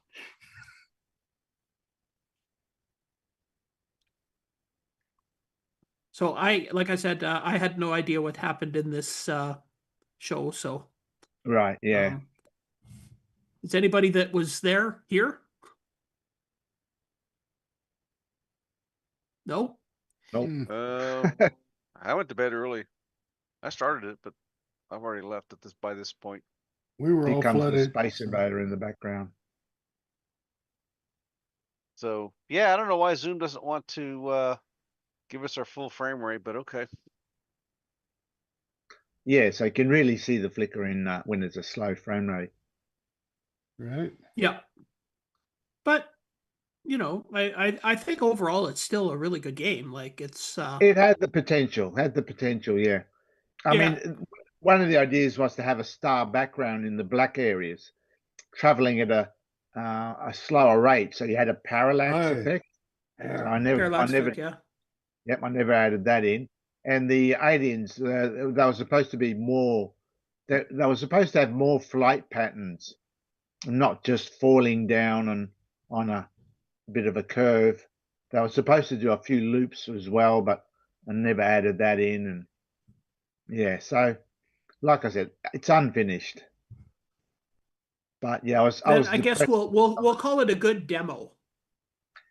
Yeah. That's why I released it back in the days as shareware or freeware. Yeah. If you make the game in Finland, you could always, even though it's not finished, it would be referred to as Oh, finished. geez, now I gotta get the headphones off. Play on words. But yeah, I have got the scrolling pretty well endless scrolling back. Well, it has the potential to be an endless scrolling background, changing all the Right. time. Which is where Gunstar, when I did Gunstar, was sort of like a recreation of this, but doing it complete. So you could say I did really finish it in a way with Gunstar. But yeah, the idea of this was it was to be a ROM cartridge, so it had to be a lot smaller. But yet never got to that. And actually, I even worked for Tandy at the time. I was a salesman at Tandy Electronics down here, and so I was working on this during my last year at Tandy, and then when Tandy dropped the CoCo, I just got depressed, and I thought, well, I'm only in Tandy because of the CoCo and the computers. And I really thought, yeah, Tandy aren't doing I didn't see Tandy going the right way with their computers in general at that point. And that was what I was really liked about working at Tandy the most. And as it turned out, another company offered me work. So I left Tandy and discontinued Cosmic Ambush. It all went crashing down. Actually, find the title page. I can't remember. I did this in 91?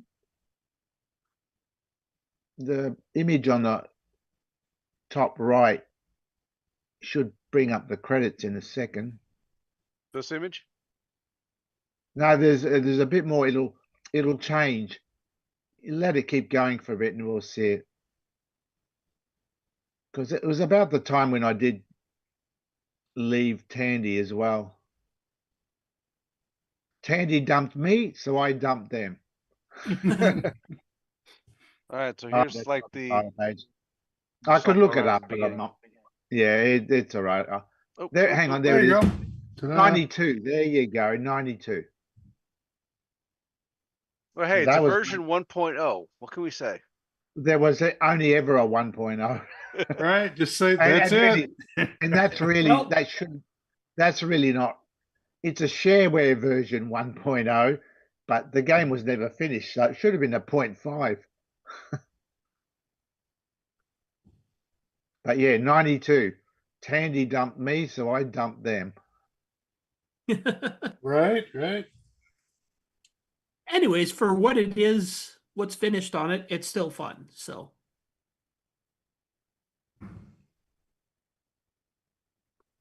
I guess since nobody was here for the live game on challenge, we can't really talk about anything that happened. So it looks like we got 6 people playing here. Yep. I haven't played that game in years. 7. I should give it a Well, crack. that's 5.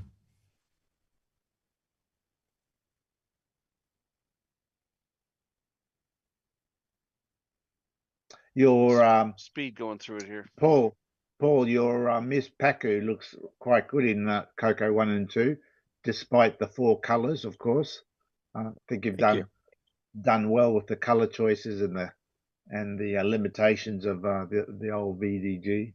Thank you. Yeah, I when I was figuring up the graphics, I tried it with different combinations and different colors, and that's why I ended up having the ghost also be yellow as opposed to being red or blue or something else. That's right. Just because I felt that was the best combination that looked good against the background and everything else. But yeah, thank you. Nice. You do have to play with it a fair bit to get the best out of the 4 colors. Yeah. Which is what I found with this other idea that I mentioned as well. I've already drawn up graphics to see if it's worthwhile. And if you spend a lot of time, you can, get a pretty good looking screen even on the VDG. Yeah, and I like the idea that you actually chose a real color mode and not an artifact color mode. I like the artifact color mode, and of course for those in the States that had CoCos, that was basically the mode, right? But there's just something about the red, yellow, green, blue mode that I don't know. I really like it, so I try to use it as often as I can. I use it a lot. Well, yeah, but the thing is, if you're in Australia or you have a dragon in the UK, it doesn't look good. Yeah. Yeah. Oh, that reminds me. I did ask Sixie to have a look at Miss Paku and see if he could get a version working on the dragon. So hopefully there'll be a dragon version of that out there somewhere too. Well, since it doesn't use keyboard, does it not work as is? Yeah, It did work. Yeah. So like I just loaded the binary on the dragon emulator and it seemed to work fine. I think I might have had to make one small change or something, but I don't really know how to make it put it on a dragon disc or any of the rest of that kind of stuff. So it ought to work, but I know he's having a look at it. It's a cartridge. Right. Put it in a cartridge? Yeah. No, there's only one, so can't do that. You don't have to share it. Yeah. A little library card on the back.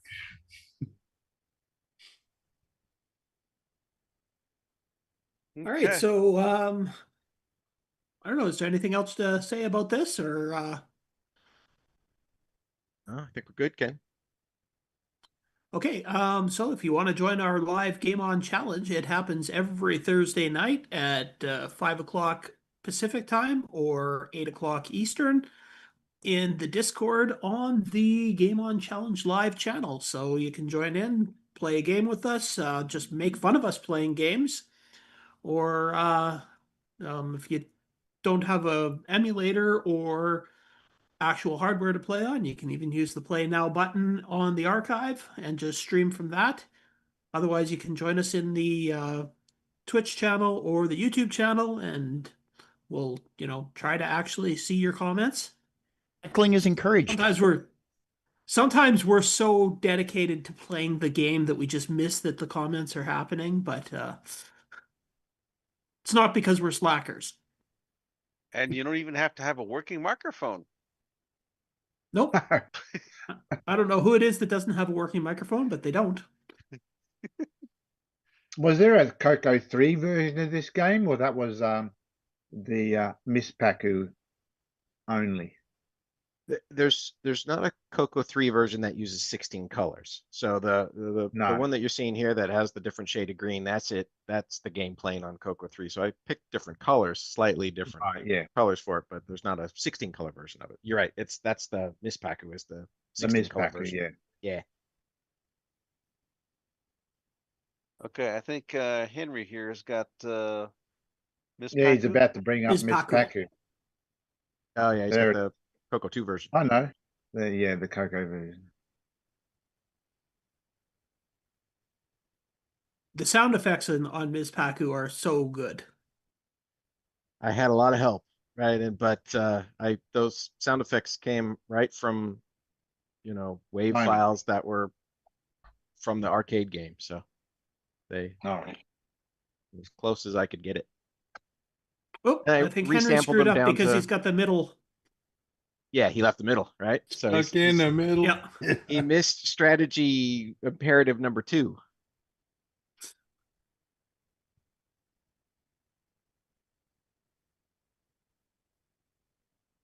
Well, thanks, guys. But yeah, so unfortunately Paku Paku is over, but it doesn't mean you have to stop playing it. But if you want Well, to post some of your amazing 10,000 plus scores, then there's the general game posts channel on the Discord that you can post those in. The next one is Miss Paku now. Well, maybe we might do that one as a separate one sometime in the future. We'll see. Or maybe we'll just wait for the holiday ones to come out because Halloween's coming up. So Right. I'm sure there's going to be a Halloween version. It's probably a safe bet. Yeah. All right. nice So, laugh. so we've got next game, Cosmic Ambush there for one more week. I'm trying to. You'll have to forgive me. I'm not on my regular computer today, so I don't know what I'm doing. Well, at least you have an excuse. The next game, if hopefully this will not crash when I try this because I'm on a crappy old laptop trying to do this. So here is. I have lots of those. Crappy old laptops. Come on! Oh, looks like we've didn't crash. Yay! So this is our next game, and there's a theme here, by the way. Anybody recognizes this game? CoCo 1, 2.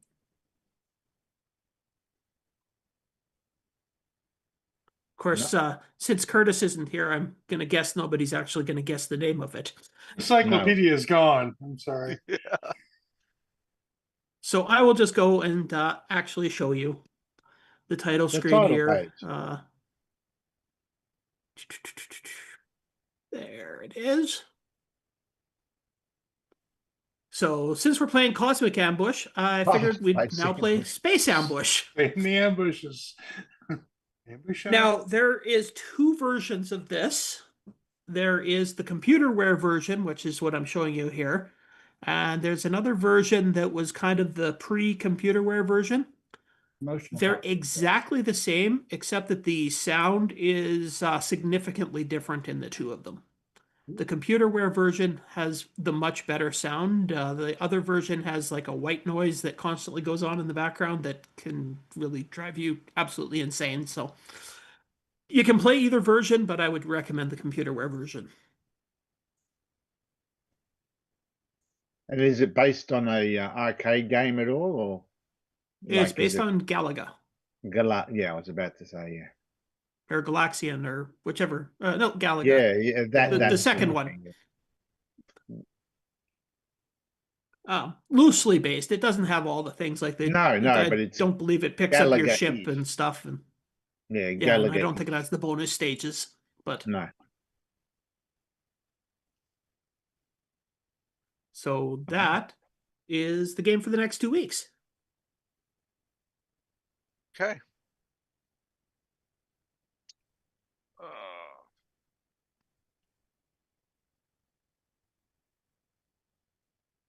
So, anything else we need to cover today? Oh. Not really. Okay. Yes, that's it.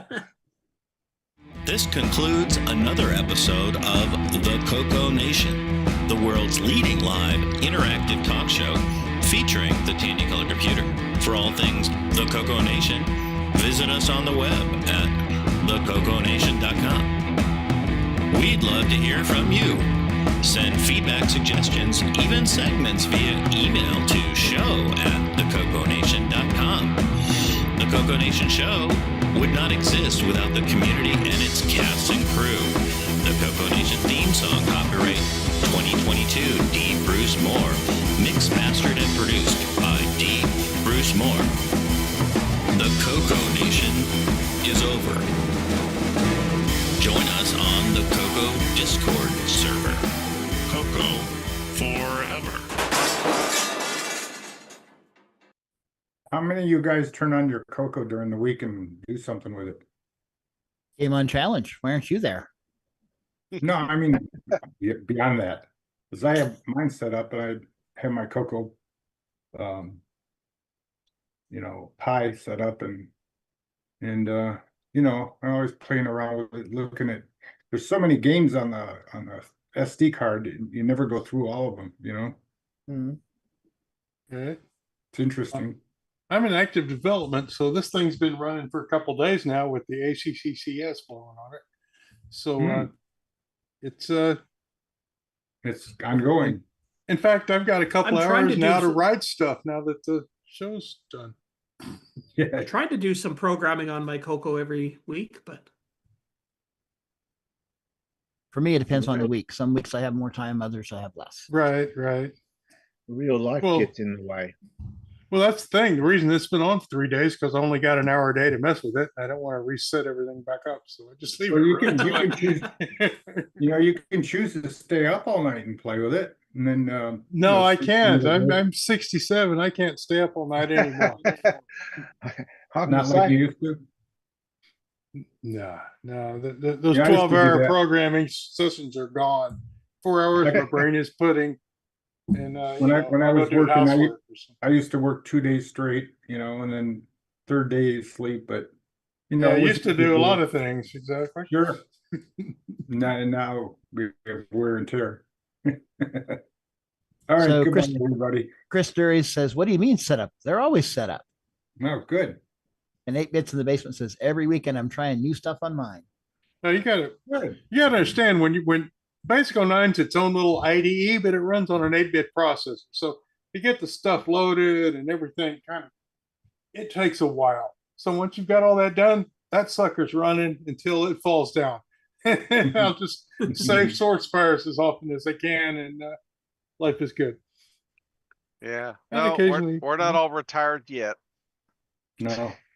Someday. Oh Jesus, I'm working harder than I was when I was working. I should go back to just working.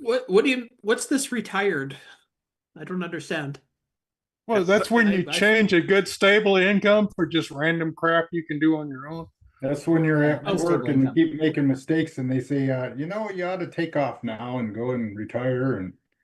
And No, they like 23-year-olds with pompadours that know. So that's something that's on So the I've horizon. been retired.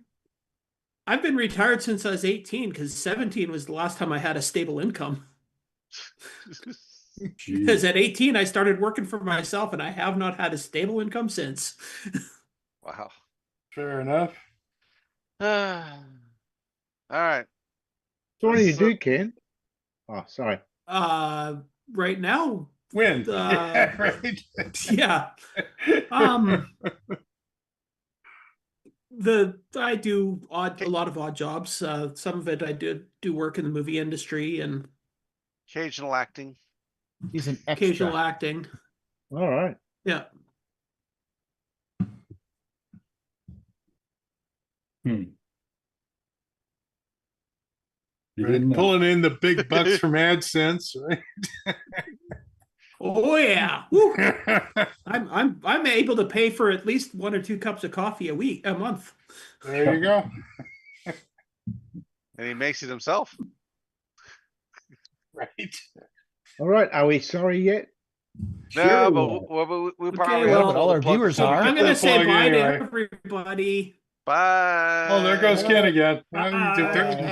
Thank you for coming.